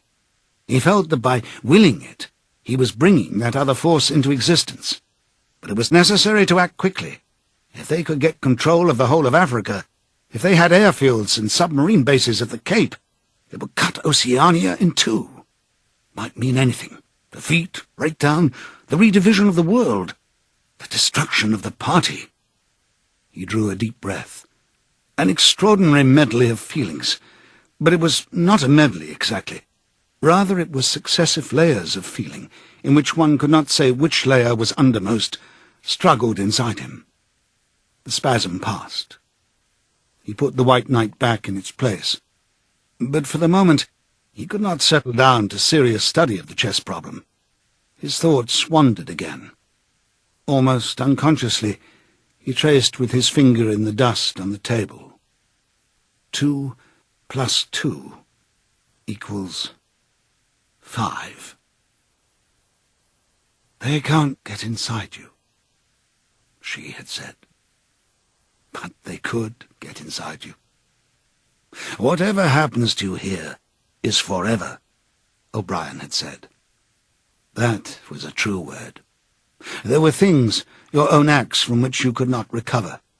Something was killed in your breast, burnt out, cauterized out. He had seen her. He had even spoken to her. There was no danger in it. He knew, as though instinctively, that they now took almost no interest in his doings.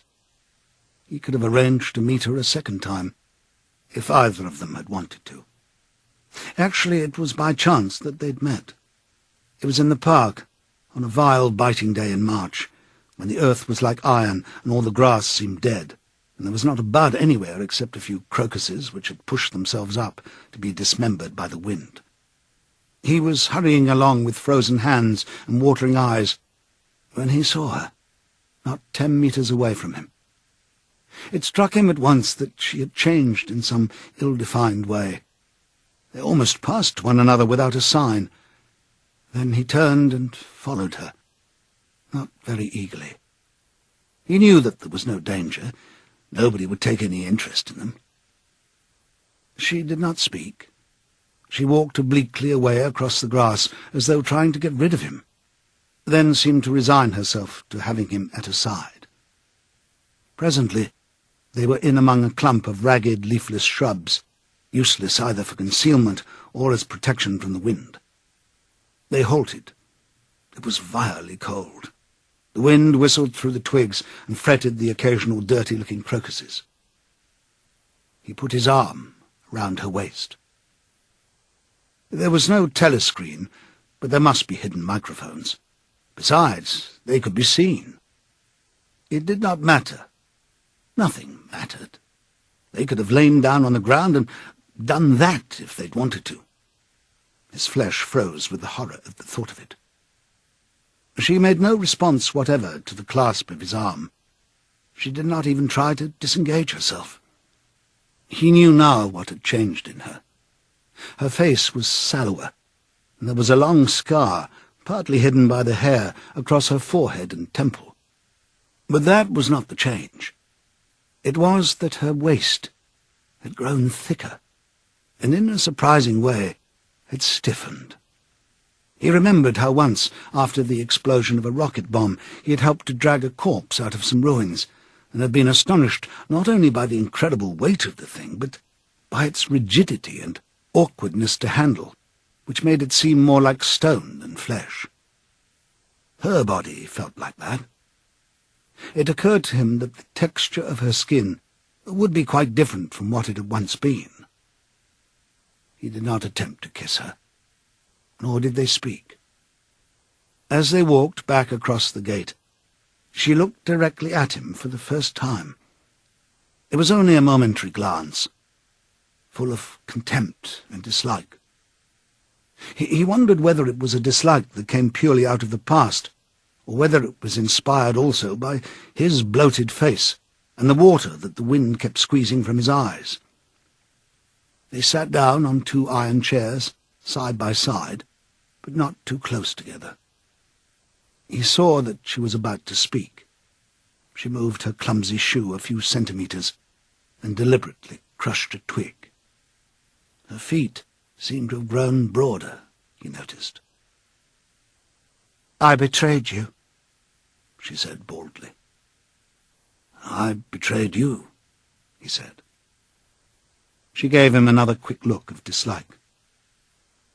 "Sometimes," she said, "they threaten you with something you can't stand up to, can't even think about.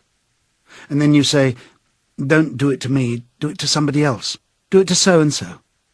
And perhaps you might pretend afterwards that it was only a trick, and that you just said it to make them stop, and didn't really mean it. But that isn't true. At the time when it happens, you do mean it. You think there's no other way of saving yourself, and you're quite ready to save yourself that way. You want it to happen to the other person. You don't give a damn what they suffer. All you care about is yourself." "All you care about is yourself," he echoed. "And after that, you don't feel the same toward the other person any longer?" "No," he said. "You don't feel the same." There did not seem to be anything more to say. The wind plastered their thin overalls against their bodies. Almost at once it became embarrassing to sit there in silence. Besides, it was too cold to keep still. She said something about catching her tube and stood up to go. "We must meet again," he said. "Yes," she said. "We must meet again." He followed irresolutely for a little distance, half a pace behind her. They did not speak again. She did not actually try to shake him off, but walked at just such a speed as to prevent his keeping abreast of her. He had made up his mind that he would accompany her as far as the tube station, but suddenly this process of trailing along in the cold seemed pointless and unbearable. He was overwhelmed by a desire not so much to get away from Julia as to get back to the Chestnut Tree Cafe, which had never seemed so attractive as at this moment. He had a nostalgic vision of his corner table with the newspaper and the chessboard and the ever-flowing gin. Above all, it would be warm in there. The next moment, not altogether by accident, he allowed himself to become separated from her by a small knot of people. He made a half-hearted attempt to catch up, then slowed down, turned, and made off in the opposite direction. When he had gone 50 meters, he looked back. The street was not crowded, but already he could not distinguish her.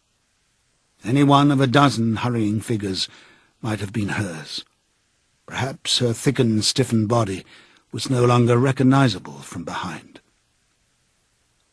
"At the time when it happens," she had said, "you do mean it." He had meant it. He had not merely said it. He had wished it. He had wished that she, and not he, should be delivered over to the... Something changed in the music that trickled from the telescreen. Cracked and jeering note, the yellow note came into it.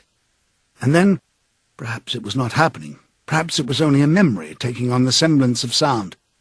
A voice was singing, Under the spreading chestnut tree, I sowed you and you sowed me. Tears welled up in his eyes. A passing waiter noticed that his glass was empty and came back with the gin bottle. He took up his glass and sniffed at it. The stuff grew not less but more horrible with every mouthful he drank. But it had become the element he swam in. It was his life, his death, and his resurrection. It was gin that sank him into a stupor every night, and gin that revived him every morning. When he woke, seldom before 1100, with gummed-up eyelids and fiery mouth, and a back that seemed to be broken, it would have been impossible even to rise from the horizontal if it had not been for the bottle and teacup placed beside the bed overnight. Through the midday hours, he sat with glazed face, the bottle handy, listening to the telescreen. From 15 to closing time, he was a fixture in the chestnut tree. No one cared what he did any longer. No whistle woke him, no telescreen admonished him. Occasionally, perhaps twice a week, he went to a dusty, forgotten-looking office in the Ministry of Truth and did a little work, or what was called work. He'd been appointed to a subcommittee of a subcommittee which had sprouted from one of the innumerable committees dealing with minor difficulties that arose in the compilation of the 11th edition of the Newspeak Dictionary. They were engaged in producing something called an interim report, but what it was that they were reporting on, he had never definitely found out. It was something to do with the question of whether commas should be placed inside brackets or outside. There were 4 others on the committee, all of them persons similar to himself. There were days when they assembled and then promptly dispersed again, frankly admitting to one another that there was not really anything to be done. But there were other days when they settled down to their work almost eagerly, making a tremendous show of entering up their minutes and drafting long memoranda which were never finished, when the argument as to what they were supposedly arguing about grew extraordinarily involved and abstruse, with subtle hagglings over definitions, enormous digressions, quarrels, threats even to appeal to higher authority. And then suddenly the life would go out of them, and they would sit round the table looking at each other with extinct eyes like ghosts fading at cockcrow. The telescreen was silent for a moment. Winston raised his head again. The bulletin? But no, they were merely changing the music. He had the map of Africa behind his eyelids. The movement of the armies was a diagram, a black arrow tearing vertically southward, and a white arrow tearing horizontally eastward across the tail of the first. As though for reassurance, he looked up at the imperturbable face in the portrait. Was it conceivable that the second arrow did not even exist? His interest flagged again. He drank another mouthful of gin, picked up the White Knight, and made a tentative move. Check. But it was evidently not the right move, because, uncalled, a memory floated into his mind.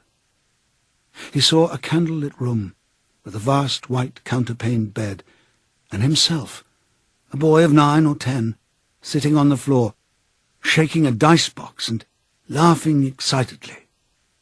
His mother was sitting opposite him, and also laughing. It must have been about a month before she disappeared. It was a moment of reconciliation when the nagging hunger in his belly was forgotten, and his earlier affection for her had temporarily revived. He remembered the day well, a pelting, drenching day, when the water streamed down the window-pane and the light indoors was too dull to read by. The boredom of the 2 children in the dark, cramped bedroom became unbearable. Winston whined and grizzled, made futile demands for food, fretted about the room, pulling everything out of place and kicking the wainscoting until the neighbours banged on the wall, while the younger child wailed intermittently. In the end, his mother had said, "Now be good, and I'll buy you a toy. A lovely toy, you'll love it." And then she had gone out in the rain to a little general shop which was still sporadically open nearby, and come back with a cardboard box containing an outfit of snakes and ladders. He could still remember the smell of the damp cardboard. It was a miserable outfit. The board was cracked, and the tiny wooden dice were so ill-cut that they would hardly lie on their sides. Winston looked at the thing sulkily and without interest. But then his mother lit a piece of candle, and they sat down on the floor to play. Soon he was wildly excited and shouting with laughter as the tiddlywinks climbed hopefully up the ladders and then came slithering down the snakes again, almost back to the starting point. They played 8 games, winning 4 each. His tiny sister, too young to understand what the game was about, had sat propped against a bolster, laughing because the others were laughing. For a whole afternoon they had all been happy together, as in his earlier childhood. He pushed the picture out of his mind. It was a false memory. He was troubled by false memories occasionally. They did not matter so long as one knew them for what they were. Some things had happened, others had not happened. He turned back to the chessboard and picked up the white knight again. Almost in the same instant, it dropped onto the board with a clatter. He had started as though a pin had run into him. A shrill trumpet call had pierced the air.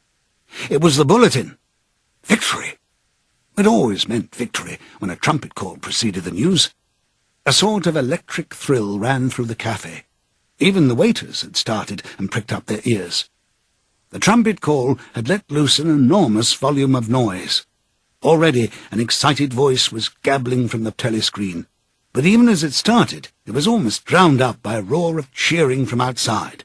The news had run round the streets like magic. He could hear just enough of what was issuing from the telescreen to realize that it had all happened as he had foreseen. A vast sea-borne armada secretly assembled, a sudden blow in the enemy's rear, the white arrow tearing across the tail of the black. Fragments of triumphant phrases pushed themselves through the din. Vast strategic maneuver, perfect coordination, utter rout, 500,000 prisoners, complete demoralization, control of the whole of Africa. Bring the war within measurable distance of its end. Victory. Greatest victory in human history. Victory. Victory. Victory. Under the table, Winston's feet made convulsive movements. He had not stirred from his seat, but in his mind he was running, swiftly running. He was with the crowds outside, cheering himself deaf. He looked up again at the portrait of Big Brother, the colossus that bestrode the world, the rock against which the hordes of Asia dashed themselves in vain.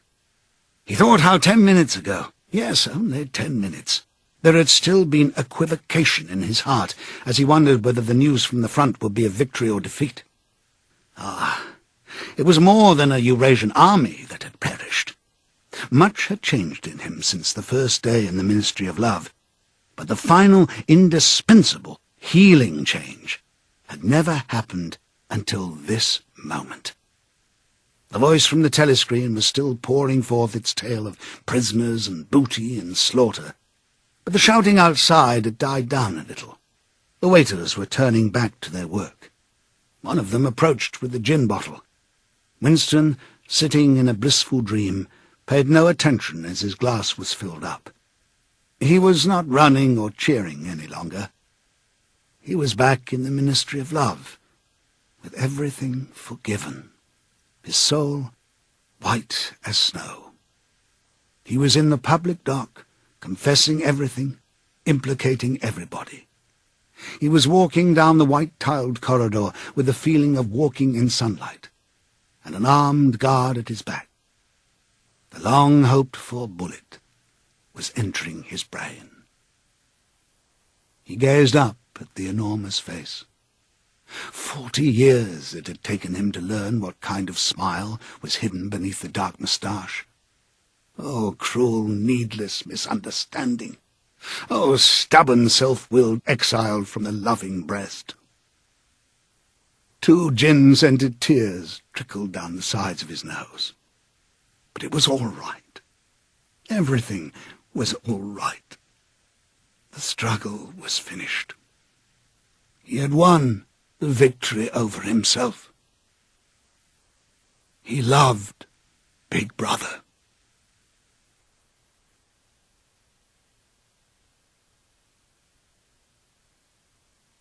Appendix. The Principles of Newspeak. Newspeak was the official language of Oceania, and had been devised to meet the ideological needs of INGSOC, or English Socialism. In the year 1984, there was not as yet anyone who used Newspeak as his sole means of communication, either in speech or writing. The leading articles in the Times were written in it, but this was a tour de force which could only be carried out by a specialist. It was expected that Newspeak would finally supersede Oldspeak, or Standard English as we should call it, by about the year 2050. Meanwhile, it gained ground steadily, all party members tending to use Newspeak words and grammatical constructions more and more in their everyday speech. The version in use in 1984, and embodied in the 9th and 10th editions of the Newspeak Dictionary, was a provisional one and contained many superfluous words and archaic formations which were due to be suppressed later. It is with the final perfected version, as embodied in the 11th edition of the dictionary, that we are concerned here.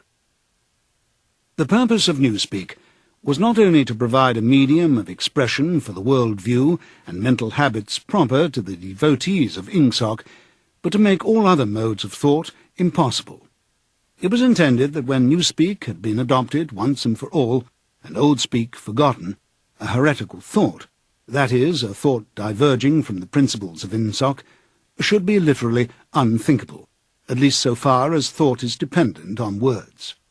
Its vocabulary was so constructed as to give exact and often very subtle expression to every meaning that a party member could properly wish to express, while excluding all other meanings and also the possibility of arriving at them by indirect methods.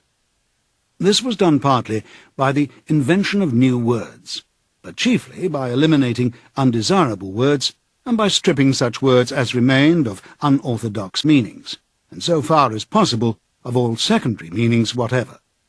To give a single example, the word free still existed in Newspeak, but it could only be used in such statements as, "This dog is free from lice," or "This field is free from weeds."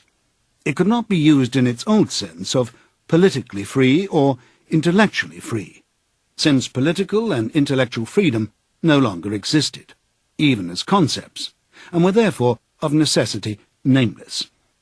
Quite apart from the suppression of definitely heretical words, reduction of vocabulary was regarded as an end in itself, and no word that could be dispensed with was allowed to survive. Newspeak was designed not to extend, but to diminish the range of thought, and this purpose was indirectly assisted by cutting the choice of words down to a minimum. Newspeak was founded on the English language as we now know it, though many Newspeak sentences, even when not containing newly created words, would be barely intelligible to an English speaker of our own day. Newspeak words were divided into three distinct classes, known as the A vocabulary, the B vocabulary, also called compound words, and the C vocabulary. It would be simpler to discuss each class separately, but the grammatical peculiarities of the language can be dealt with in the section devoted to the A vocabulary, since the same rules held good for all three categories. The A vocabulary. The A vocabulary consisted of words needed for the business of everyday life, for such things as eating, drinking, working, putting on one's clothes, going up and down stairs, riding in vehicles, gardening, cooking, and the like. It was composed almost entirely of words that we already possess, words like hit, run, dog, tree, sugar, house, field. But in comparison with the present-day English vocabulary, their number was extremely small, while their meanings were far more rigidly defined. All ambiguities and shades of meaning had been purged out of them. So far as it could be achieved, a Newspeak word of this class was simply a staccato sound expressing one clearly understood concept. It would have been quite impossible to use the A vocabulary for literary purposes or for political or philosophical discussion. It was intended only to express simple, purposive thoughts, usually involving concrete objects or physical actions. The grammar of Newspeak has two outstanding peculiarities. The first of these was an almost complete interchangeability between different parts of speech.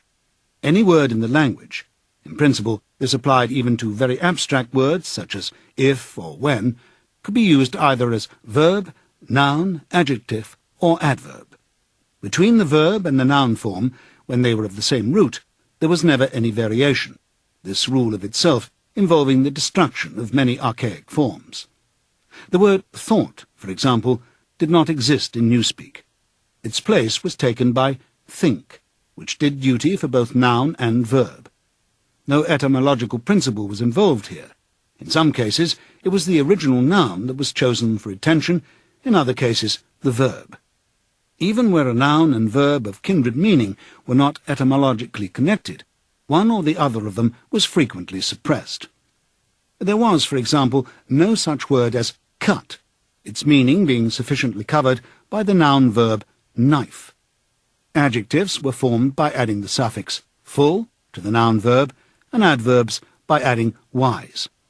Thus, for example, speedful meant rapid, and speedwise meant quickly. Certain of our present-day adjectives, such as good, strong, big, black, soft, were retained, but their total number was very small. There was little need for them, since almost any adjectival meaning could be arrived at by adding full to a noun-verb. None of the now existing adverbs was retained, except for a very few already ending in wise. The wise termination was invariable. The word well, for example, was replaced by good-wise. In addition, any word, this again applied in principle to every word in the language, could be negatived by adding the affix un, or it could be strengthened by the affix plus, or, for still greater emphasis, double plus. Thus, for example, uncold meant warm, while plus cold and double plus cold meant, respectively, very cold and superlatively cold. It was also possible, as in present-day English, to modify the meaning of almost any word by prepositional affixes such as ante, post, up, down, etc.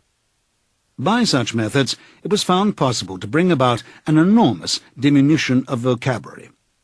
Given, for instance, the word good, there was no need for such a word as bad, since the required meaning was equally well, indeed better, expressed by ungood. All that was necessary, in any case where two words formed a natural pair of opposites, was to decide which of them to suppress. Dark, for example, could be replaced by unlight, or light by undark, according to preference. The second distinguishing mark of Newspeak grammar was its regularity.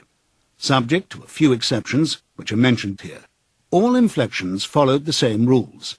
Thus, in all verbs, the preterite and the past participle were the same, and ended in ed. The preterite of steal was stealed, the preterite of think was thinked, and so on throughout the language. All such forms as swam, gave, brought, spoke, taken, etc., being abolished. All plurals were made by adding s or s's, as the case might be. The plurals of man, ox, life, were man's, ox's, life's. Comparison of adjectives was invariably made by adding est, good, gooder, goodest, irregular forms and the more, most formation being suppressed. The only classes of words that were still allowed to inflect irregularity were the pronouns, the relatives, the demonstrative adjectives, and the auxiliary verbs. All of these followed their ancient usage, except that whom had been scrapped as unnecessary, and the shall-should tenses had been dropped, all their uses being covered by will and would. There were also certain irregularities in word formation arising out of the need for rapid and easy speech. A word which was difficult to utter, or was liable to be incorrectly heard, was held to be ipso facto a bad word. Occasionally, therefore, for the sake of euphony, extra letters were inserted into a word, or an archaic formation was retained. But this need made itself felt chiefly in connection with the B vocabulary. Why so great an importance was attached to ease of pronunciation will be made clear later in this essay. The B vocabulary. The B vocabulary consisted of words which had been deliberately constructed for political purposes, Words, that is to say, which not only had in every case a political implication, but were intended to impose a desirable mental attitude upon the person using them. Without a full understanding of the principles of Ingsoc, it was difficult to use these words correctly. In some cases, they could be translated into Old Speak, or even into words taken from the A vocabulary. But this usually demanded a long paraphrase, and always involved the loss of certain overtones. The B words were a sort of verbal shorthand, often packing whole ranges of ideas into a few syllables, and at the same time more accurate and forcible than ordinary language. The B words were in all cases compound words. Compound words such as speak-right were of course to be found in the A vocabulary, but these were merely convenient abbreviations and had no special ideological colour. They consisted of two or more words, or portions of words, welded together in an easily pronounceable form. The resulting amalgam was always a noun-verb, and inflected according to the ordinary rules. To take a single example, the word good think, meaning very roughly orthodoxy, or if one chose to regard it as a verb, to think in an orthodox manner. This inflected as follows: noun-verb, good think, past tense and past participle, good thinked, present participle, good thinking, adjective, good thinkful, adverb, good think wise, verbal noun, good thinker. The B words were not constructed on any etymological plan. The words of which they were made up could be any parts of speech, and could be placed in any order and mutilated in any way which made them easier to pronounce, while indicating their derivation. In the word crime-think, thought-crime, for instance, the think came second, whereas in think-pol, thought-police, it came first, and in the latter word police had lost its second syllable. Because of the greater difficulty in securing euphony, irregular formations were commoner in the B vocabulary than in the A vocabulary. For example, the adjectival forms of mini-true, mini-pax, and mini-love were, respectively, mini-truthful, mini-peaceful, and mini-lovely, simply because truthful, paxful, and loveful were slightly awkward to pronounce. In principle, however, all B words could inflect, and all inflected in exactly the same way. Some of the B words had highly subtilized meanings, barely intelligible to anyone who had not mastered the language as a whole. Consider, for example, such a typical sentence from a Times leading article as "Old thinkers unbelly feel Ingsoc." The shortest rendering that one could make of this in Old Speak would be, "Those whose ideas were formed before the Revolution cannot have a full emotional understanding of the principles of English socialism." But this is not an adequate translation. To begin with, in order to grasp the full meaning of the Newspeak sentence quoted above, one would have to have a clear idea of what is meant by Ingsoc, and, in addition, only a person thoroughly grounded in Ingsoc would appreciate the full force of the word belly-feel, which implied a blind, enthusiastic acceptance difficult to imagine today, or of the word old think, which was inextricably mixed up with the idea of wickedness and decadence. But the special function of certain Newspeak words, of which old think was one, was not so much to express meanings as to destroy them. These words, necessarily few in number, had had their meanings extended until they contained within themselves whole batteries of words which, as they were sufficiently covered by a single comprehensive term, could now be scrapped and forgotten. The greatest difficulty facing the compilers of the Newspeak dictionary was not to invent new words, but, having invented them, to make sure what they meant. To make sure, that is to say, what ranges of words they cancelled by their existence. As we've already seen in the case of the word free, words which had once borne a heretical meaning were sometimes retained for the sake of convenience, but only with the undesirable meanings purged out of them. Countless other words, such as honour, justice, morality, internationalism, democracy, science, and religion, had simply ceased to exist. A few blanket words covered them, and in covering them, abolished them. All words grouping themselves round the concepts of liberty and equality, for instance, were contained in the single word crime-think, while all words grouping themselves round the concepts of objectivity and rationalism were contained in the single word old-think. Greater precision would have been dangerous. What was required in a party member was an outlook similar to that of the ancient Hebrew, who knew, without knowing much else, that all nations other than his own worshipped false gods. He did not need to know that these gods were called Baal, Osiris, Moloch, Ashtaroth, and the like. Probably the less he knew about them, the better for his orthodoxy. He knew Jehovah, and the commandments of Jehovah. He knew, therefore, that all gods with other names or other attributes were false gods. In somewhat the same way, the party member knew what constituted right conduct, and in exceedingly vague, generalized terms, he knew what kinds of departure from it were possible.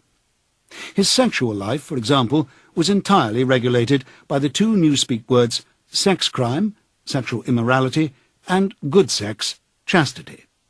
Sex crime covered all sexual misdeeds whatever. It covered fornication, adultery, homosexuality, and other perversions, and, in addition, normal intercourse practiced for its own sake. There was no need to enumerate them separately, since they were all equally culpable, and in principle all punishable by death. In the C vocabulary, which consisted of scientific and technical words, it might be necessary to give specialized names to certain sexual aberrations, but the ordinary citizen had no need of them. He knew what was meant by good sex, that is to say, normal intercourse between man and wife, for the sole purpose of begetting children, and without physical pleasure on the part of the woman. All else was sex crime. In newspeak it was seldom possible to follow a heretical thought further than the perception that it was heretical. Beyond that point, the necessary words were non-existent. No word in the B vocabulary was ideologically neutral. A great many were euphemisms. Such words, for instance, as joy camp, forced labour camp, or mini-pax, Ministry of Peace, i.e. Ministry of War, meant almost the exact opposite of what they appeared to mean. Some words, on the other hand, displayed a frank and contemptuous understanding of the real nature of oceanic society. An example was prole feed, meaning the rubbishy entertainment and spurious news which the party handed out to the masses. Other words again were ambivalent, having the connotation good when applied to the party and bad when applied to its enemies. But in addition, there were great numbers of words which at first sight appeared to be mere abbreviations, and which derived their ideological colour not from their meaning, but from their structure. So far as it could be contrived, everything that had or might have political significance of any kind was fitted into the B vocabulary. The name of every organization, or body of people, or doctrine, or country, or institution, or public building was invariably cut down into the familiar shape. That is, a single, easily pronounced word with the smallest number of syllables that would preserve the original derivation. In the Ministry of Truth, for example, the Records Department, in which Winston Smith worked, was called RecDep. The Fiction Department was called FicDep. The Teleprograms Department was known as TeleDep, and so on. This was not done solely with the object of saving time. Even in the early decades of the 20th century, telescoped words and phrases had been one of the characteristic features of political language, and it had been noticed that the tendency to use abbreviations of this kind was most marked in totalitarian countries and totalitarian organizations. Examples were such words as Nazi, Gestapo, Comintern, Improcore, Agitprop. In the beginning, the practice had been adopted, as it were, instinctively, but in newspeak it was used with a conscious purpose. It was perceived that in thus abbreviating a name, one narrowed and subtly altered its meaning, by cutting out most of the associations that would otherwise cling to it. The words Communist International, for instance, call up a composite picture of universal human brotherhood, red flags, barricades, Karl Marx, and the Paris Commune. The word Comintern, on the other hand, suggests merely a tightly knit organization and a well-defined body of doctrine. It refers to something almost as easily recognized and as limited in purpose as a chair or a table. Comintern is a word that can be uttered almost without taking thought, whereas Communist International is a phrase over which one is obliged to linger at least momentarily. In the same way, the associations called up by the word like mini-true are fewer and more controllable than those called up by Ministry of Truth. This accounted not only for the habit of abbreviating whenever possible, but also for the almost exaggerated care that was taken to make every word easily pronounceable. In Newspeak, euphony outweighed any consideration other than exactitude of meaning. Regularity of grammar was always sacrificed to it when it seemed necessary, and rightly so, since what was required above all for political purposes were short, clipped words of unmistakable meaning which could be uttered rapidly and which roused the minimum of echoes in the speaker's mind. The words of the B vocabulary even gained in force from the fact that nearly all of them were very much alike.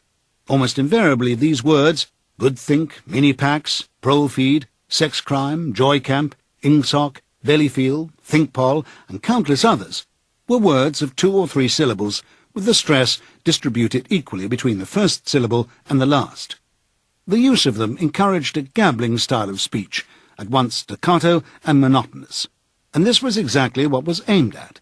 The intention was to make speech, and especially speech on any subject not ideologically neutral, as nearly as possible independent of consciousness. For the purposes of everyday life, it was no doubt necessary, or sometimes necessary, to reflect before speaking. But a party member called upon to make a political or ethical judgment should be able to spray forth the correct opinions as automatically as a machine gun spraying forth bullets. His training fitted him to do this. The language gave him an almost foolproof instrument, and the texture of the words, with their harsh sound and a certain wilful ugliness, which was in accord with the spirit of ingsoc, assisted the process still further. So did the fact of having very few words to choose from. Relative to our own, the Newspeak vocabulary was tiny, and new ways of reducing it were constantly being devised.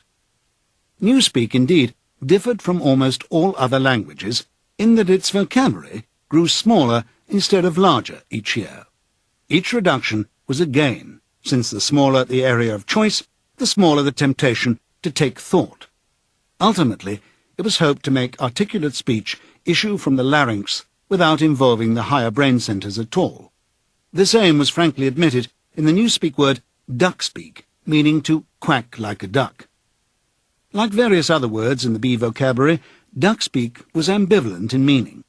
Provided that the opinions which were quacked out were orthodox ones, it implied nothing but praise, and when the Times referred to one of the orators of the party as a double-plus good duck-speaker, it was paying a warm and valued compliment. The C vocabulary.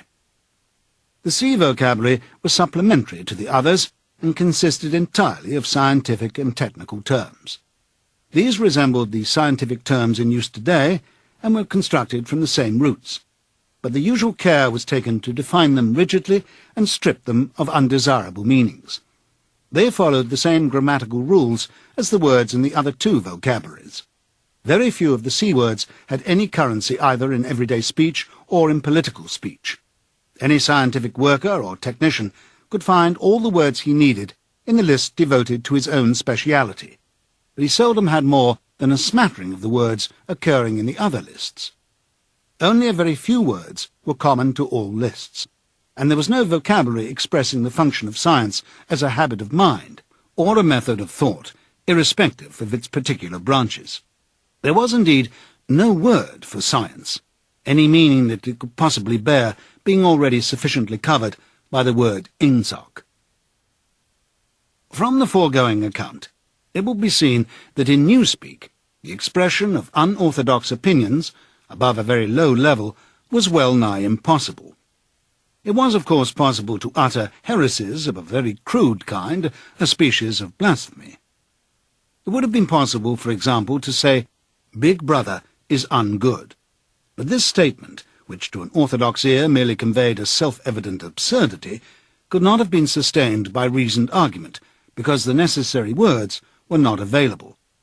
Ideas inimical to ingsoc could only be entertained in a vague, wordless form, and could only be named in very broad terms which lumped together and condemned whole groups of heresies without defining them in doing so. One could, in fact, only use Newspeak for unorthodox purposes by illegitimately translating some of the words back into Old Speak. For example, "all mans are equal" was a possible Newspeak sentence, but only in the same sense in which all men are red-haired is a possible Oldspeak sentence. It did not contain a grammatical error, but it expressed a palpable untruth, i.e., that all men are of equal size, weight, or strength. The concept of political equality no longer existed, and this secondary meaning had accordingly been purged out of the word equal. In 1984, when Oldspeak was still the normal means of communication, the danger theoretically existed that in using Newspeak words, one might remember their original meanings. In practice, it was not difficult for any person well grounded in doublethink to avoid doing this, but within a couple of generations, even the possibility of such a lapse would have vanished. A person growing up with Newspeak as his sole language would no more know that equal had once had the secondary meaning of politically equal, or that free had once meant intellectually free, than, for instance, a person who had never heard of chess would be aware of the secondary meanings attached to queen and rook. There would be many crimes and errors which it would be beyond his power to commit, simply because they were nameless and therefore unimaginable. And it was to be foreseen that, with the passage of time, the distinguishing characteristics of Newspeak would become more and more pronounced, its words growing fewer and fewer, their meanings more and more rigid, and the chance of putting them to improper uses always diminishing. When Oldspeak had been once and for all superseded, the last link with the past would have been severed. History had already been rewritten, but fragments of the literature of the past survived here and there, imperfectly censored, and so long as one retained one's knowledge of Oldspeak, it was possible to read them. In the future, such fragments, even if they chanced to survive, would be unintelligible and untranslatable. It was impossible to translate any passage of Oldspeak into Newspeak, unless it either referred to some technical process or some very simple everyday action, or was already orthodox. Good thinkful would be the Newspeak expression, in tendency. In practice, this meant that no book written before approximately 1960 could be translated as a whole. Pre-revolutionary literature could only be subjected to ideological translation, that is, alteration in sense as well as language. Take, for example, the well-known passage from the Declaration of Independence. We hold these truths to be self-evident, that all men are created equal, that they are endowed by their Creator with certain inalienable rights, that among these are life, liberty, and the pursuit of happiness, that to secure these rights, governments are instituted among men, deriving their powers from the consent of the governed, that whenever any form of government becomes destructive of those ends, it is the right of the people to alter or abolish it, and to institute new government. It would have been quite impossible to render this into Newspeak while keeping to the sense of the original. The nearest one could come to doing so would be to swallow the whole passage up in the single word, crime-think. A full translation could only be an ideological translation, whereby Jefferson's words would be changed into a panegyric on absolute government. A good deal of the literature of the past was indeed already being transformed in this way. Considerations of prestige made it desirable to preserve the memory of certain historical figures, while at the same time bringing their achievements into line with the philosophy of Ingsoc. Various writers, such as Shakespeare, Milton, Swift, Byron, Dickens, and some others, were therefore in process of translation. When the task had been completed, their original writings, with all else that survived of the literature of the past, would be destroyed. These translations were a slow and difficult business, and it was not expected that they would be finished before the first or second decade of the 21st century. There were also large quantities of merely utilitarian literature, indispensable technical manuals and the like, that had to be treated in the same way. It was chiefly in order to allow time for the preliminary work of translation that the final adoption of Newspeak had been fixed for so late a date as 2050.